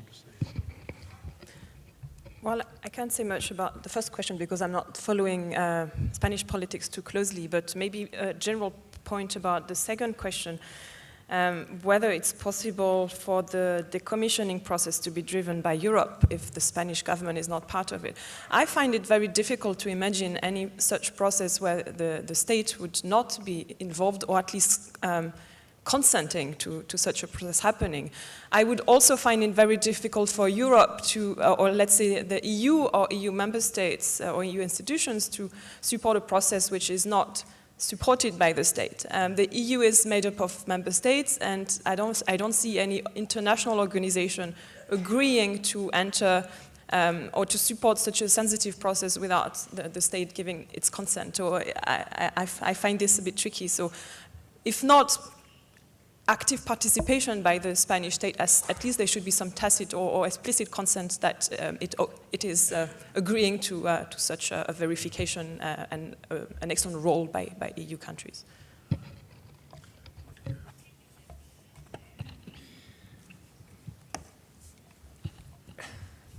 Creo que va a haber cambios, no, independientemente incluso de quién gobierne y si van a haber nuevas elecciones y demás, por simples desarrollos de las circunstancias. Ayer estuve en Bruselas y por la mañana asistí a una audiencia pública en el Parlamento Europeo donde el Parlamento había invitado al gobierno de Colombia y a las FARC a dirigirse al Parlamento, a tener una conversación por Skype. No deja de ser un poco surrealista, considerando que las FARC están en la lista de la Unión Europea de organizaciones terroristas. Y la actitud oficial es que con terroristas no se habla. Y hubo reticencias en varios partidos del Parlamento a tener ese foro. Reticencias que fueron superadas cuando a fin fue el propio gobierno que les dijo, pero por favor, háganlo, que estamos en una nueva fase y al gobierno de Colombia le interesa que las FARC puedan hablar con los parlamentarios y que los parlamentarios les puedan hacer preguntas, y al gobierno de colombiano le interesa que las FARC haga la transición a un partido político. Al gobierno colombiano le interesa que no maten a los integrantes de las FARC en esa transición, porque el éxito de esa transición es el indicador de la no recurrencia. Si vuelven a morir líderes de las FARC en la transición, como pasó hace 20 años, volvemos a la guerra y no nos interesa. Claro, eso cuestiona a la Unión Europea. De hecho, los parlamentarios preguntaron al gobierno de las FARC ¿y qué piden de la Unión Europea? Y Iván Márquez de las FARC dijo básicamente, sáquenos de la lista. Y la Unión Europea no tiene respuesta, porque no les rompe esquemas. Claro, ahí había parlamentarios españoles, de todos los partidos. Y yo creo que simplemente el desarrollo de esos hechos está demostrando la paradoja, por ejemplo, que un parlamentario, el gobierno español esté apoyando un proceso de negociación en Colombia con una organización terrorista y aquí no esté de acuerdo en dar ni los más mínimos pasos que en otra dimensión completamente diferente. Eso no se aguanta por ningún lado. Entonces, España está quedando fuera de juego por su incoherencia y esta actitud que tiene hacia el País Vasco le impide jugar un papel más protagónico en procesos de paz en otros lugares, que es lo que quisiera hacer. Con lo cual, por eso yo creo que va a haber cambios. Pero aprovecho también para hacer un mensaje, digamos, hacia el otro lado. En Colombia, ¿qué están discutiendo ahora? Lo mismo que discuten en cualquier momento cuando hablan de la dejación de armas. Eso va a ser una dejación a la irlandesa, que hay 2 curas que testifican, no hay fotos, nadie supo, hay que confiar en la palabra de los 2 curas. O va a ser a modelo H, como hablaba Veronique, que se hace dejación de armas en plaza pública y se destruyen ahí mismo frente a los ojos de la población para celebrar el cambio de ciclo como un logro colectivo y de que el país avanza. Bueno, me pregunto también, o hay que preguntarse también para el contexto aquí, en el momento que pueda haber la dejación de armas, que yo creo que va a poderlo haber, bueno, ¿cómo será? ¿Será modelo Irlanda del Norte? ¿Será modelo H? ¿O será modelo propio?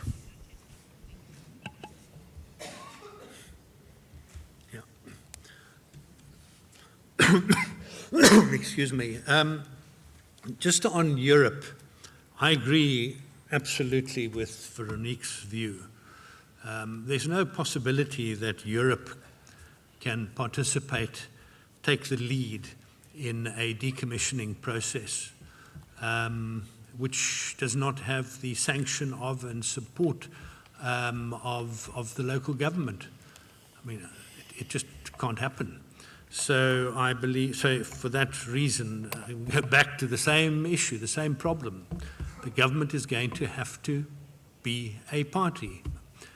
The first question, my system wasn't working at the time, but I understand that first question was what happens if the new government does not support decommissioning? Was that the question? Mm-hmm. What kind of changes can you expect with the new government? The new government. Well, it depends on, what the new government is, and there are a number of possibilities. And I think that what the expectation would be, from the one hand, no changes at all. To the other hand, significant changes. And it just depends on who the parties are that make up that government. And if there are no changes at all, which is the worst case scenario, then I go back to what I said in my paper. One can't be defeated by that, and one can't sit and wait for change to happen in Spain. The initiative needs to be taken here.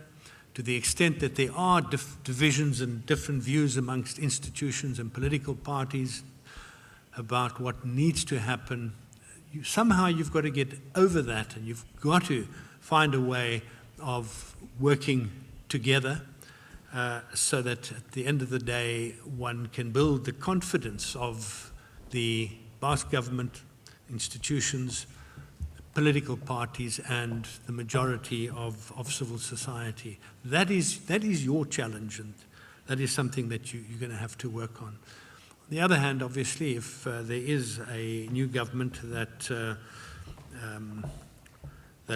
would like to see this chapter come to an end, then clearly things will go much more quickly. And we know, we've had discussions with parties, we know that there are parties that would like to see a quick resolution. So let's hope the latter happens, but if it doesn't and the former does, well, you've got lots of work to do.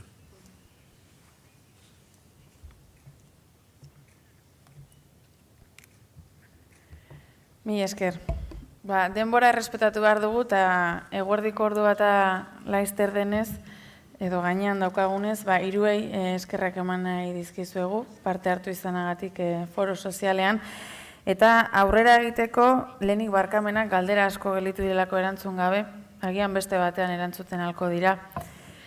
Baina bukatzeko Aizpea Leizaola eta Anmagi Bogdek goizaren lehenengo sintesia egingo dute, hemen atera diren ideia nagusienen bilduma edo egingo dute.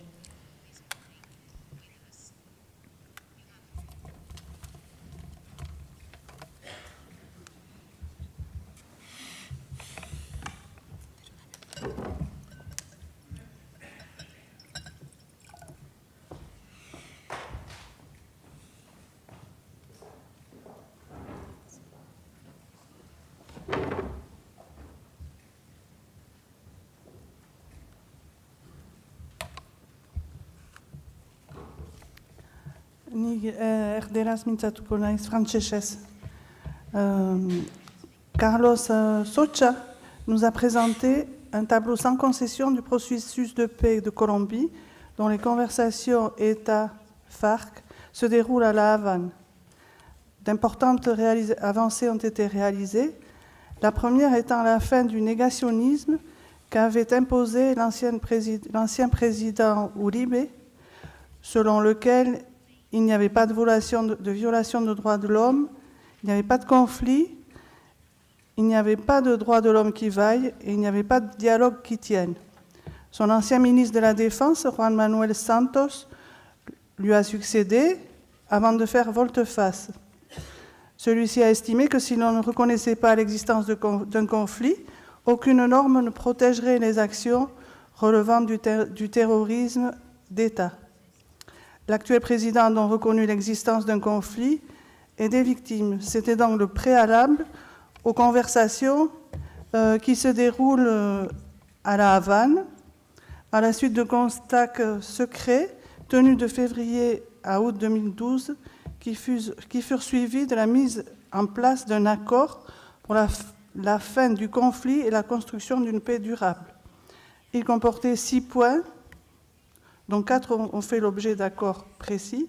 Ce sont le développement agraire, la partition politique, le trafic de drogue et les victimes.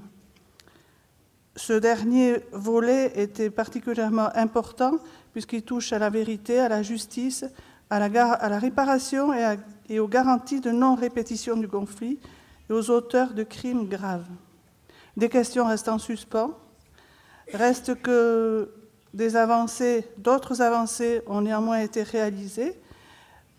Et cette semaine en particulier, puisque l'ONU et la CELAC, c'est la communauté des États d'Amérique latine et de la Caraïbe, ont fait savoir leur participation en tant que vérificateurs.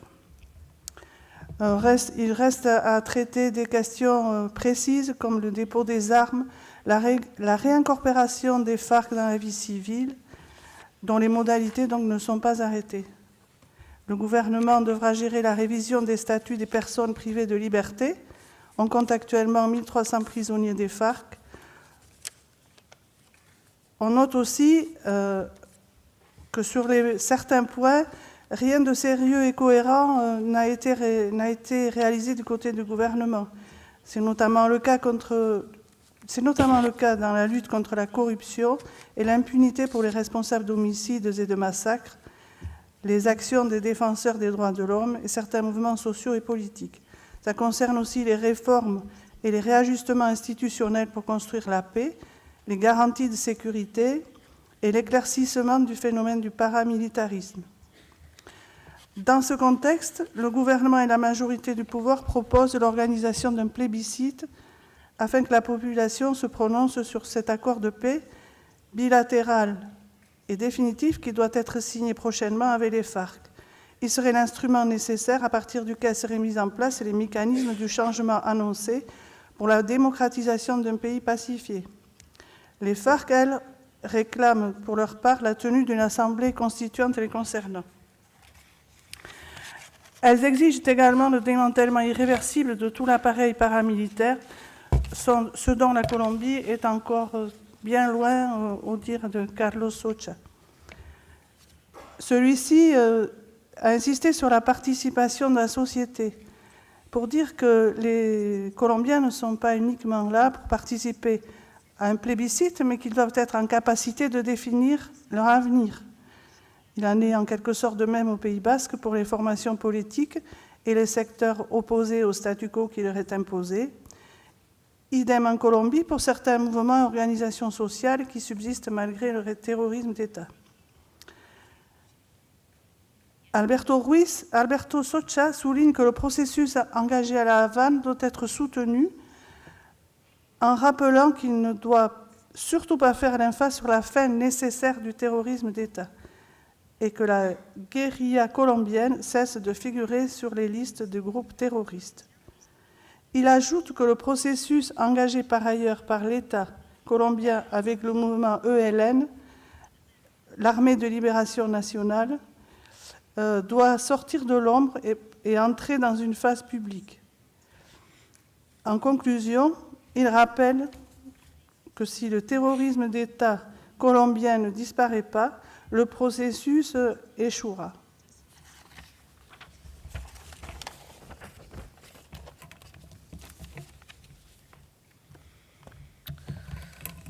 Nik Alberto Espektorozkiren hitzak laburbilduko ditut, saiatuko naiz ahalik eta dena bere baitan hartzen.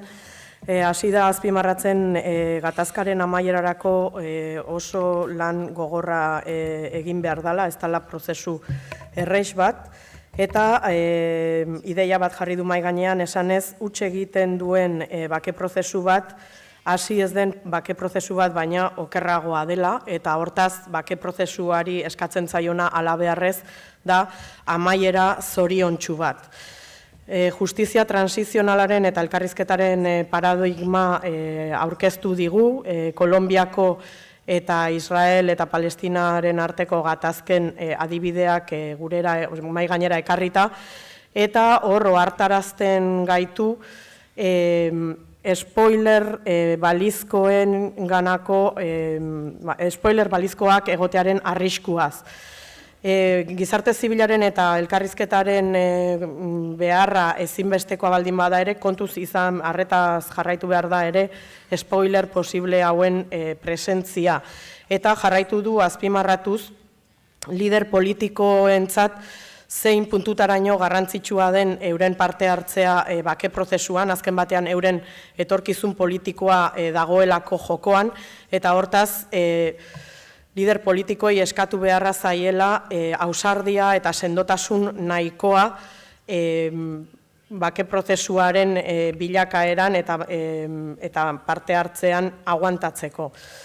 Euskal bake prozesua ikusita konparatuta beste prozesu batzuekin esan beharra dago ez zaiola inorri kopiatu beharrik, nolabait ere eta ideia hau behin eta berriro agertu da nik uste dut egoiz guztian zehar, prozesu bakoitzak bere izaera propioa dauka, bere aldagai propioak ditu, eta justizia transizionalari dagokionez hemen Euskal Herrian aipatu du preso politikoen gaia zein puntutaraino harrigarria den horrekiko Espainiar estatuak daukan jarrera, gizatasuneko portaera edo erabakiak hartu beharrean bere hartan mantentzen duen heinean.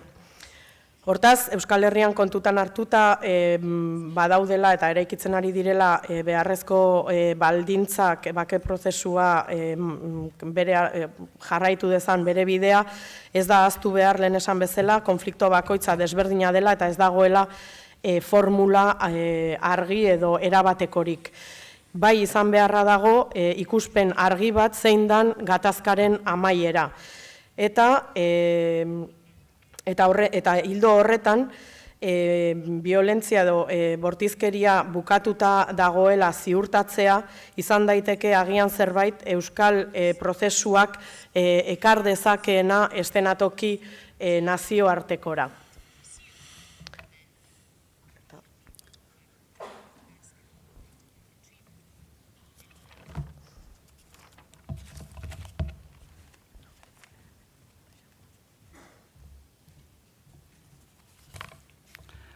Donc un petit retour sur la table ronde marquée par quelques questions, notamment sur le rôle de la société civile et son implication. Alberto Spektorowski pense qu'il faut faire fonctionner au maximum la partie favorable à la fin du conflit et au dialogue, qu'il faut faire beaucoup de politique et d'une certaine façon, entre guillemets, coloniser la pensée, au bon sens du terme. Il rappelle que le cas basque, disons, est un exemple, car la violence de rue y a cessé, disons la violence en général. Carlos Socha a indiqué que les premières tentatives d'implication de la société civile en Colombie remontent à 1998 à l'appel de la conférence épiscopale allemande. Il rappelle aussi que tous ceux, ou beaucoup de ceux qui ont essayé d'œuvrer dans ce sens, à savoir d'impliquer la société civile, ont souvent fait l'objet de répression.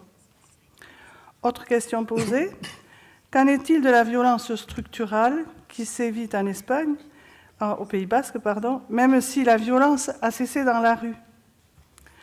Alberto Spektorowski souligne qu'effectivement, elle reste très présente et qu'elle concerne notamment les conditions de détention des prisonniers, de libération conditionnelle, leur dispersion. Tout cela manque, confirme-t-il. Autre question, pourquoi les institutions internationales ne soutiennent pas davantage le processus de paix? Carlos Socha revient sur le cas de la Colombie pour dire que l'establishment colombien donc, se soucie de la communauté internationale. Et il rappelle que sans le soutien de deux pays, ce sont la Norvège et Cuba, de même que du Chili et du Venezuela à titre de pays accompagnateurs, il rappelle donc que leur implication a été absolument décisive. Alberto Spektorowski, par contre, souligne qu'il ne faut pas faire trop confiance aux institutions internationales. Il faut les prendre, entre guillemets, avec des pincettes. Ce que je veux dire au basque, c'est « you are on your own », c'est-à-dire, en d'autres termes, la tâche vous incombe. La lutte politique reste très importante. L'objet ou l'objectif, c'est de parvenir à des points d'entendement partagés avec des gens qui pensent différemment. Autre question, comment avancer vers la justice transitionnelle?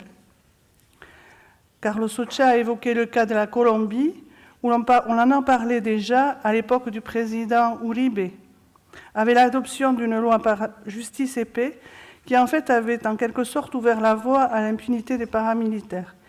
Il précise que des avancées se sont néanmoins produites au sein d'une commission de vérité.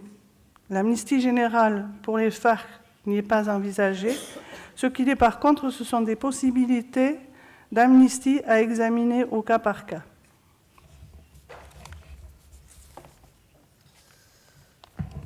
Eta bigarren mahai inguruko laburpenarekin edo ideia nagusiekin jarraituz, Begonik duete hasi zaigu esaten zein puntutaraino garrantzizkoa dan foro sozial hau, zein puntutaraino islatzen duen euskal klase politiko eta gizartearen borondatea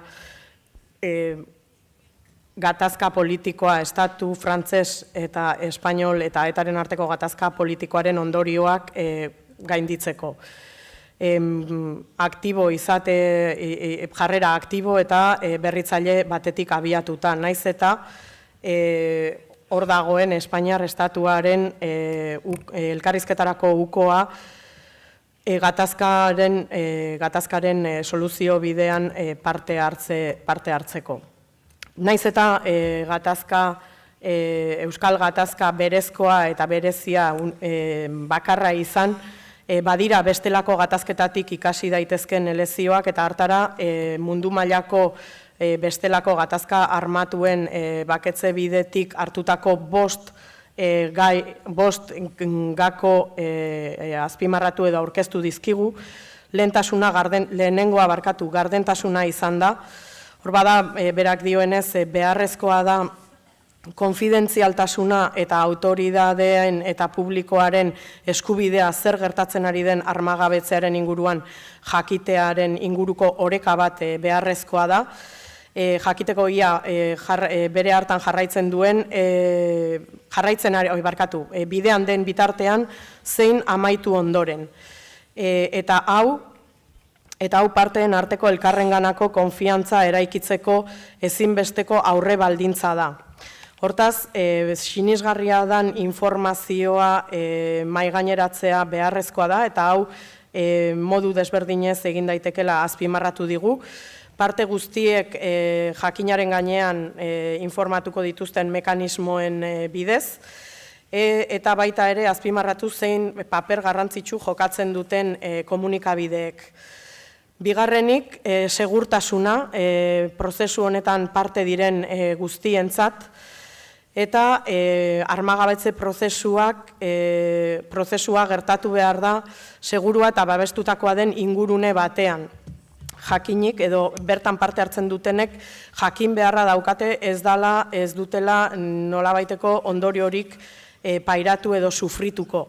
Honek eskatzen duena da marko legal bat. Hirugarrenik, garantia eta borondate politikoak.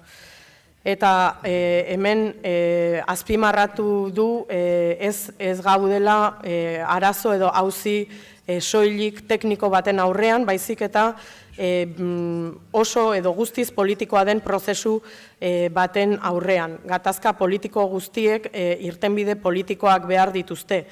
Eta honi berak izendatzen dio, edo berak aipatzen du ideia hau laburbiltzeko esaten du politikaren desmilitarizazio baten aurrean egon beharra daukagula. Hortaz, armagabetzea desmilitarizazio prozesu eta gatazka batean seguru bihurtzeko urrats ezinbestekoa da, gatazka hori esparru politiko ez biolento eta demokratiko batetara soilik iraganarazteko. Hori horrela, politikaren desmilitarizazioa deitzen dio guzti honi. Eta estatuak konprometitu behar du gatazkaren oinarrizko kausak lantzean. Armak erabili gabeko moduan jartzeak ere mahai gainean jartzen du ez gaudela soilik auzi tekniko baten aurrean, baizik eta horrek erakusten duela zein puntutaraino importantea den armak nolabait ere erabiltezin bihurtzea baino, armak ez erabiltzeko nahia edo borondatea adieraztea. Ezinezkoa da ezagutza desmantelatzea, armak erabiltzearen ezagutza desagerraraztea, baina funtsezkoa da pakearekiko eta bide politikoekiko konpromezua adieraztea. Laugarrenik, kontrola eta gainbegiratzearen inguruan azpimarratu du zein garrantzitsua den hirugarren parte independenteen babesa izatea, alde guztiek onartu eta legitimatu egingo dituzten pertsonak edo instituzioak, eta hauek monitorizatu eta egiaztatuko dutela armagabetzea izango dituen urrats desberdinetan. Eta azkenik jabetzari buruz edo jabegoari buruz hitz egin du, eta bertan azpimarratu du, naiz eta nazioarteko komunitateak paper garrantzitsu bat izan, armagabetzea askozaz ere eraginkorragoa suertatzen da, borondatzezko prozesu baten emaitza denean, eta erakunde armatuak edo komunitateak direnean berau gidatzen dutenak. Gizarte zibilaren paperari buruz ere hitz egin digu, eta esan digu gizarte zibilak baduela hor paper importante bat armaren eta indarraren erabileraren deslegitimazioan. Eta gizarte zibilaren rolak lau izango lirateke, armagabetzeari dagokionean, informatzea, laguntzea, akonpainamentu zentzuan, lekuko izatea, eta bultzatzea, sustatzea armagabetzea barkatu. Horren adibide da, hemen bilduta gauden gizarte foroa, betik gorako ekinbide baten adibidea da, eta erakusten du ere zer nolako garrantzia daukan halako ekinbide politiko eta popular batek prozesuaren jabetzan. Amaitzeko, ondorio bezala, Begonik Deduetek planteatu du, armagabetze prozesuak ez luketela lotuta egon behar alabeharrez etxaiarekiko men egite batean, edo eta halako negoziazio sekretuetan komunikabide eta iritzi publikoaren kontrol edo irismenetik kanpo leudekenak, baina aldiz, armagabetze prozesuak mekanismo garrantzitsuak direla eta neurri handi batean ekintza armatu, gatazka batetako ekintza armatuen bilakaera bultzatu edo ekar dezaketelako eta politikaren espresio baketsu bat izan daitezken neurrian. Eta hori gaur egungo testu inguru Europarrean kokatu du.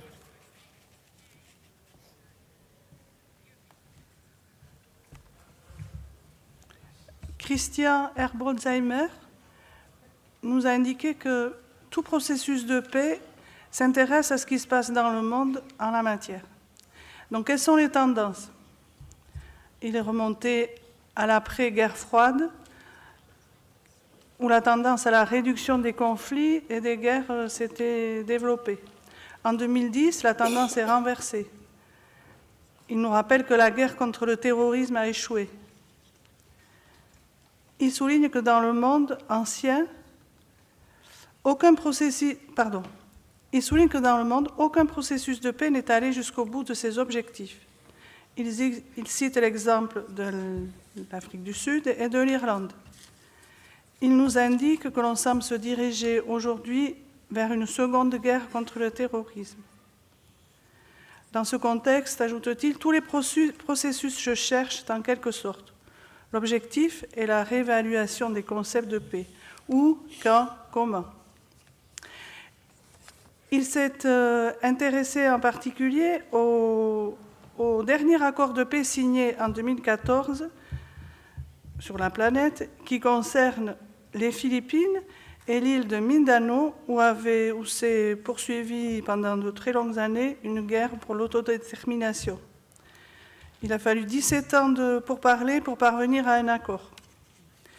Il s'est aussi intéressé au cas de la Colombie, qui devrait être le prochain pays à signer un accord bilatéral définitif. Il présente cette échéance comme un phare d'espérance. Il nous rappelle, dans le même temps qu'aux Philippines, la société civile a réussi à s'imposer dans la structure formelle du processus après avoir créé son propre réseau de vérificateurs. Au terme de quoi, elle a été reconnue par toutes les parties dans un conflit où l'armée avait certes vaincu la guérilla, mais où primait le conflit à caractère politique. Il revient sur la Colombie et nous précise que le premier accord État-FARC qui avait été signé en 2012 impliquait la société civile dans une certaine mesure. Il ajoute que le débat suscité autour des victimes a été plutôt spectaculaire. C'est le premier processus, selon lui, à avoir placé les victimes dans une position centrale.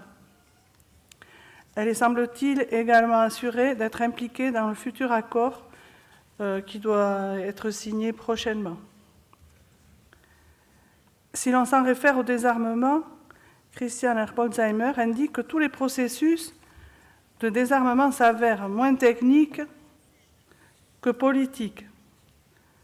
Au Pays basque, ajoute-t-il, la société civile doit être aussi reconnue par les diverses parties en présence, par le biais de rapprochements avec ceux qui pensent différemment.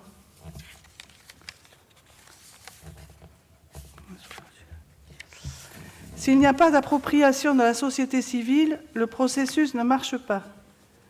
Il ne faut pas attendre que Paris ou Madrid s'impliquent, il faut briser les barrières, réunir des personnes et des collectifs que les institutions ne rassemblent pas. Voilà ce qui peut être assimilé à une grande valeur ajoutée.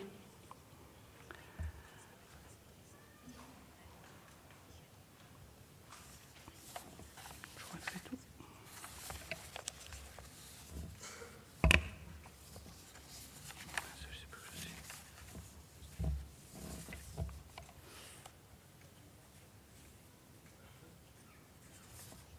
C'est tout.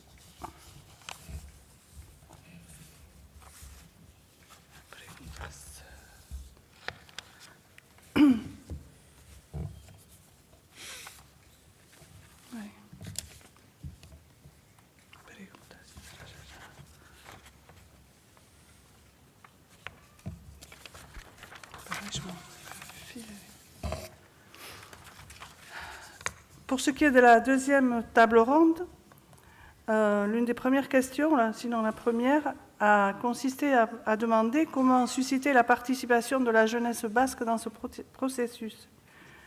Christian Bolzheimer a répondu que c'est une question qui n'est pas propre à ce qui se passe ici, mais qu'elle a au contraire un caractère universel, qu'il n'y a pas de recette miracle, mais que de multiples mécanismes peuvent être mis en place.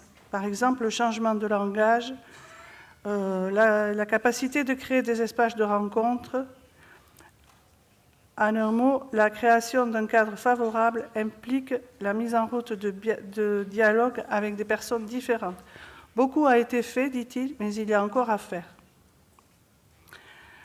À la question d'un désarmement à même d'être assimilé à une reddition, Brian Curring dit que l'histoire a prouvé qu'un désarmement ne peut pas être une reddition face à l'État dans un processus de paix, qu'on pourrait dire, digne de ce nom, si on peut s'exprimer ainsi. Il doit se faire en présence de tiers, comme des parlements régionaux, des institutions, et il doit être accompagné de garanties formelles. À ses yeux, la volonté politique est à elle seule une garantie. Autre question, qui constitue la société civile? Des personnes, des institutions? Comment peut-elle faire savoir son implication? Véronique Dudoué a indiqué qu'elle peut être représentée par des individus, des personnes éminentes, des collectifs, que tout est possible. Christian Bolzheimer ajoute que s'il n'y a pas d'appropriation d'un processus par la société civile, il ne marche pas. Il faut briser des barrières, réunir des personnes, voilà. En Colombie,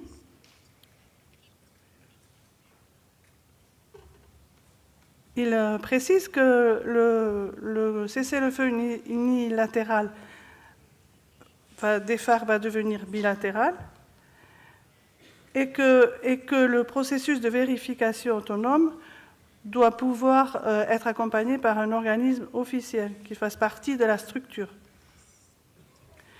Brian Curring dit que si l'on sous-estime qu'il croit, à ses yeux du moins, on sous-estime l'importance de la société civile.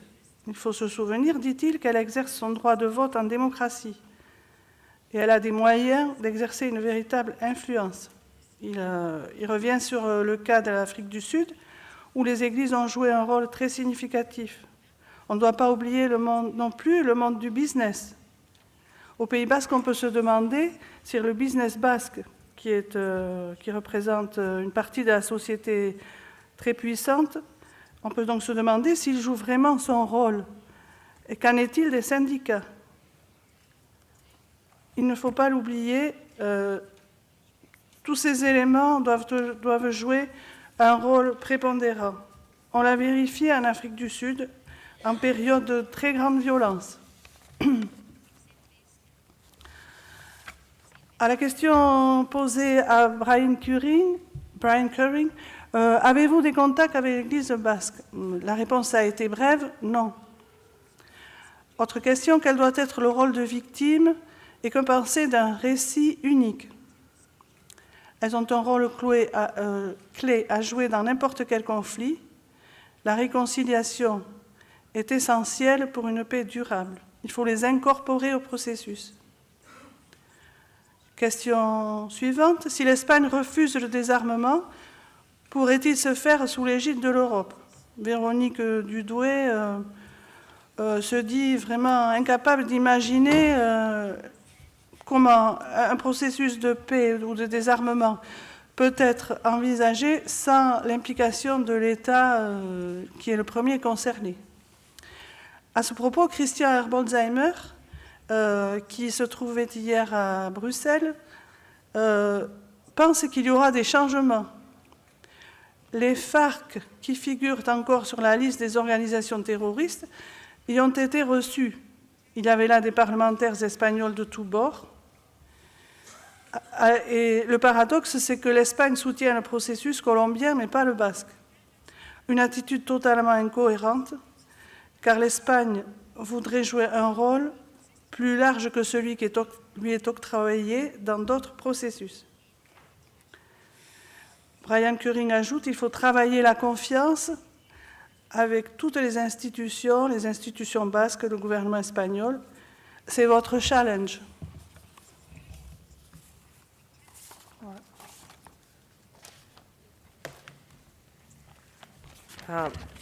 Zuzenekoaren ajeak saltatu ditugu ordena eta nolabait ere galderen laburpena egin berri digu Armagik, nik Brian Curringen parte hartzea edo hitzartzea labur bilduko dut, oso labur.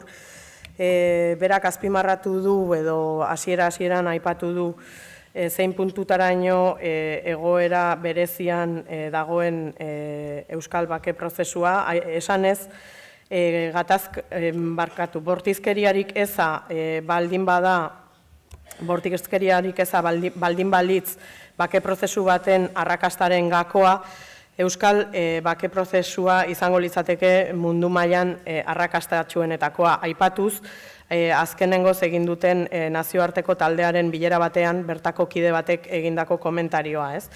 Eta hain zuzen ere hildo horri heldu dio bere hitzartze osoan, arrakasta eta hutsegitearen arteko etengabeko joan etorriak egin ditu, lehenik eta behin egin digu halako prozesuaren, bake prozesuaren momentu importante edo mugarri izan diren gertakari eta unen bilera bat, eta hori ez dizuet laburbilduko denboraz nahiko larri gabiltzalako, bai azpimarratu esan duela behin eta berriro zein puntutaraino bilakaera edo bake prozesuaren evoluzioa erritmo desberdinek markatua egon den, eta azkenengo 4 urtetan oso geldo dagoen. Gisa honetako guneen egitekoa eta egin beharra azpimarratuz 2013ko foro sozialean plazaratutako gomendioak erakusten dute zein puntutaraino Gizarte Zibilaren egitekoak edo lanak garrantzitsuak diren bake prozesuaren arrakasta edo aurrera egitea ziurtatzeko. Nolabait ere beharrezkoa da garantia objektiboekin egina izatea bake prozesu hori segurtasun testuinguru batean eta prozesu kontrolatu eta elkarrekin egindako bat garatu ahal izateko. Hortaz, irekia eta gardena bake prozesuak irekia eta gardena izan behar du, estatu anitzek parte hartu behar dute edo estatu multipleek parte hartu behar dute bertan, eta modu independentean sustatua edo egon behar du laguntzen duten erakunde edo instituzioen bidetik, bai estatuekiko eta gizartearekiko independenteak diren erakundeen bidetik. Gomendio hauek ezartzeko ezinbestekoa da Espainiaren parte hartzea, eta hori da hain zuzen ere Euskal Bake Prozesuaren ezaugarririk nagusiena, eta da estatuaren parte hartzearen gabezia. Azpimarratu du ere zein puntutaraino garrantzitsua den gardentasuna, konfidantza eraikitzeko, eta konfidantza eza eta estatuaren parte hartze eza izango lirateke bere ustez une honetan bake prozesuaren egoera laburbiltzen duten bi ezaugarri nagusiak. Hain zuzen ere, 2015 nazioarteko verifikazio batzordeak ez du inungo txostenik argitaratu, eta hor galdera pausatzen du zergatik, ia esateko ezer ez dagoelako edo ez dalako inolako aintzinamenturik egin, eta hor ikusteko dago ia benetan horrela den. Eta hortaz, berriro ere gutxi aurreratu izanaren adierazpena edo azpimarratu du azkenengo boladan, azkenengo urtetan aintzinamentu gutxi egon direla bake prozesuaren bilakaera horretan. Horrek milioia balio duen galdera pausatzera eraman du, eta esan du ia zein bide hartu daiteken edo zein izan daiteken prozesu politiko hau, Espainiar estatuaren preso bihurtu den prozesu politiko hau askatzeko modua. Eta hori da pausatu duen galdera nagusia. Eta hor, bi aukera maigaineratu ditu, lehena itxarotea, eta bigarren aukera izango litzateke Euskal herritarrek, Gizarte Zibilak, gai izatea bake prozesua askatzeko gakoak, giltzak bilatzeko, eta hartara giltza horiek topatuta Armagabetze prozesua modu kontrolatu eta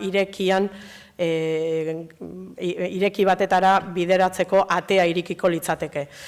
Hortaz zer egin daiteke hemen, eta hor Gizarte foroaren papera eta Gizarte Zibilaren papera funtsezkoa dela deritzo, ingurune Armagabetzea ahalbideratuko duen ingurune bat mantendu eta eraikitzeko. Hortaz, erronka nagusiak gardentasunaren falta eta ingurune horren falta gainditzea izango lirateke, eta hor hiru eragile nagusia aipatzen ditu, Euskal Herria, gizartea bera, herritarrak, Gizarte Zibila eta instituzio politikoak, gobernuak eta nazioarteko komunidadeak kritika eginez akaso ez dutela bide honetan behar beste lagundu, eta azpimarratu du neurri handi batean Euskal Herrian jarrera hartzaile edo rezeptibo bat baldin badago ere banaketak eta kontraesankorrak eta elkarrekiko kontrajarriak dauden ikuspegiak egon badaudela, naiz eta nolabait ere pozgarria dan edo prozesuaren bilakaerarako pozgarria dan ikustea zenbat egin duten hainbat alderdik. Hortaz, nazioarteko kontaktu taldeak azpimarratzen du engaiamendu konstante baten beharra, bai gobernuaren aldetik, bai partidu politikoen aldetik eta bai eragile sozialen aldetik, eta amaitu du esaten aktore hauek guztiak elkarrekin lan egitera bultzatu eta behartzeko gai baldin bagara edo baldin bazarete, aukerak sortuko dira eta Espainiak ez du bestelako aukerarik edo irtenbiderik izango ez baldin bada bake prozesuan parte hartzea.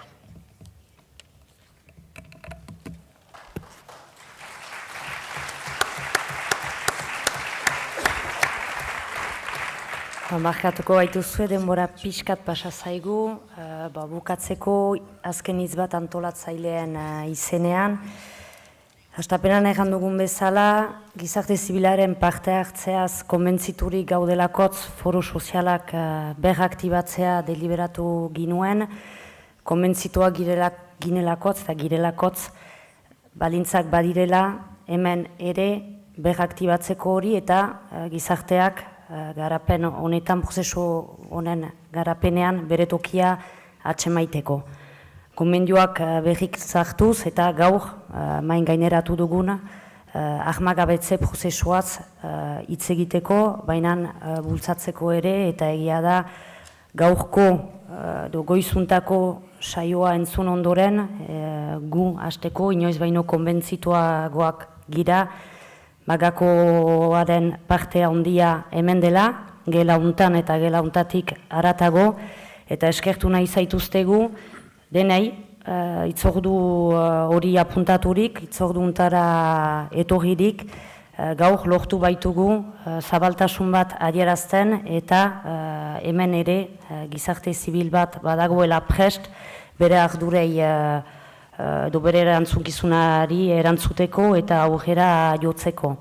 Orduan erran dizuegu, Armagabetzea gai garrantzitsua izango dugu, honen garapenari bueltak eman beharko dizkiogu, bultzada eman beharko diogu ere, baina bultzada eman beharko diogu ere gure parte hartzeari, gizarte honen parte hartzeari, eta foro sozial hori hirugarrena izatetik iraunkorrera bilakatu nahi duen foro bat da, ez da noizean behin bilduz lortuko dugula bultzatzen eta eragile guziak eta aktore guziak gatazkaren konponbidean jartzen eta gaurko foroa ere erabili nahi ginuen gogo hori adierazteko, ez? Goazen foro iraunkorrak antolatzen bultzada alde guzietatik emateko. Orduan gaurdanik apuntatu martxoan zehar berriz ere gomidatuko zaituztegula gurekin batera gogo eta hortan sakontzeko eta ondoko etapak bultzatzeko. Eta antziut eskertza, baina noski gaur hitzaldi honetara hitz egitera etorri zareten guziei eta bereziki Sotsari guretzat importanta baitzen gaur Kolonbiari dedikatzea momentu bat eta azkenean ere gehiago komitzatzen gaituelakoz, bai badugula gure papera jokatzeko iristeko zuek iritsi zareten esena tokira, eta mil esker ere Gernikari, Gernika batzordeari, Gernikako egiari, eskainitako babesagatik, laguntzagatik eta simbologatik. Beraz, bukatzen dut, askiluzia izan daola, mil esker eta are, gure esku dago orain.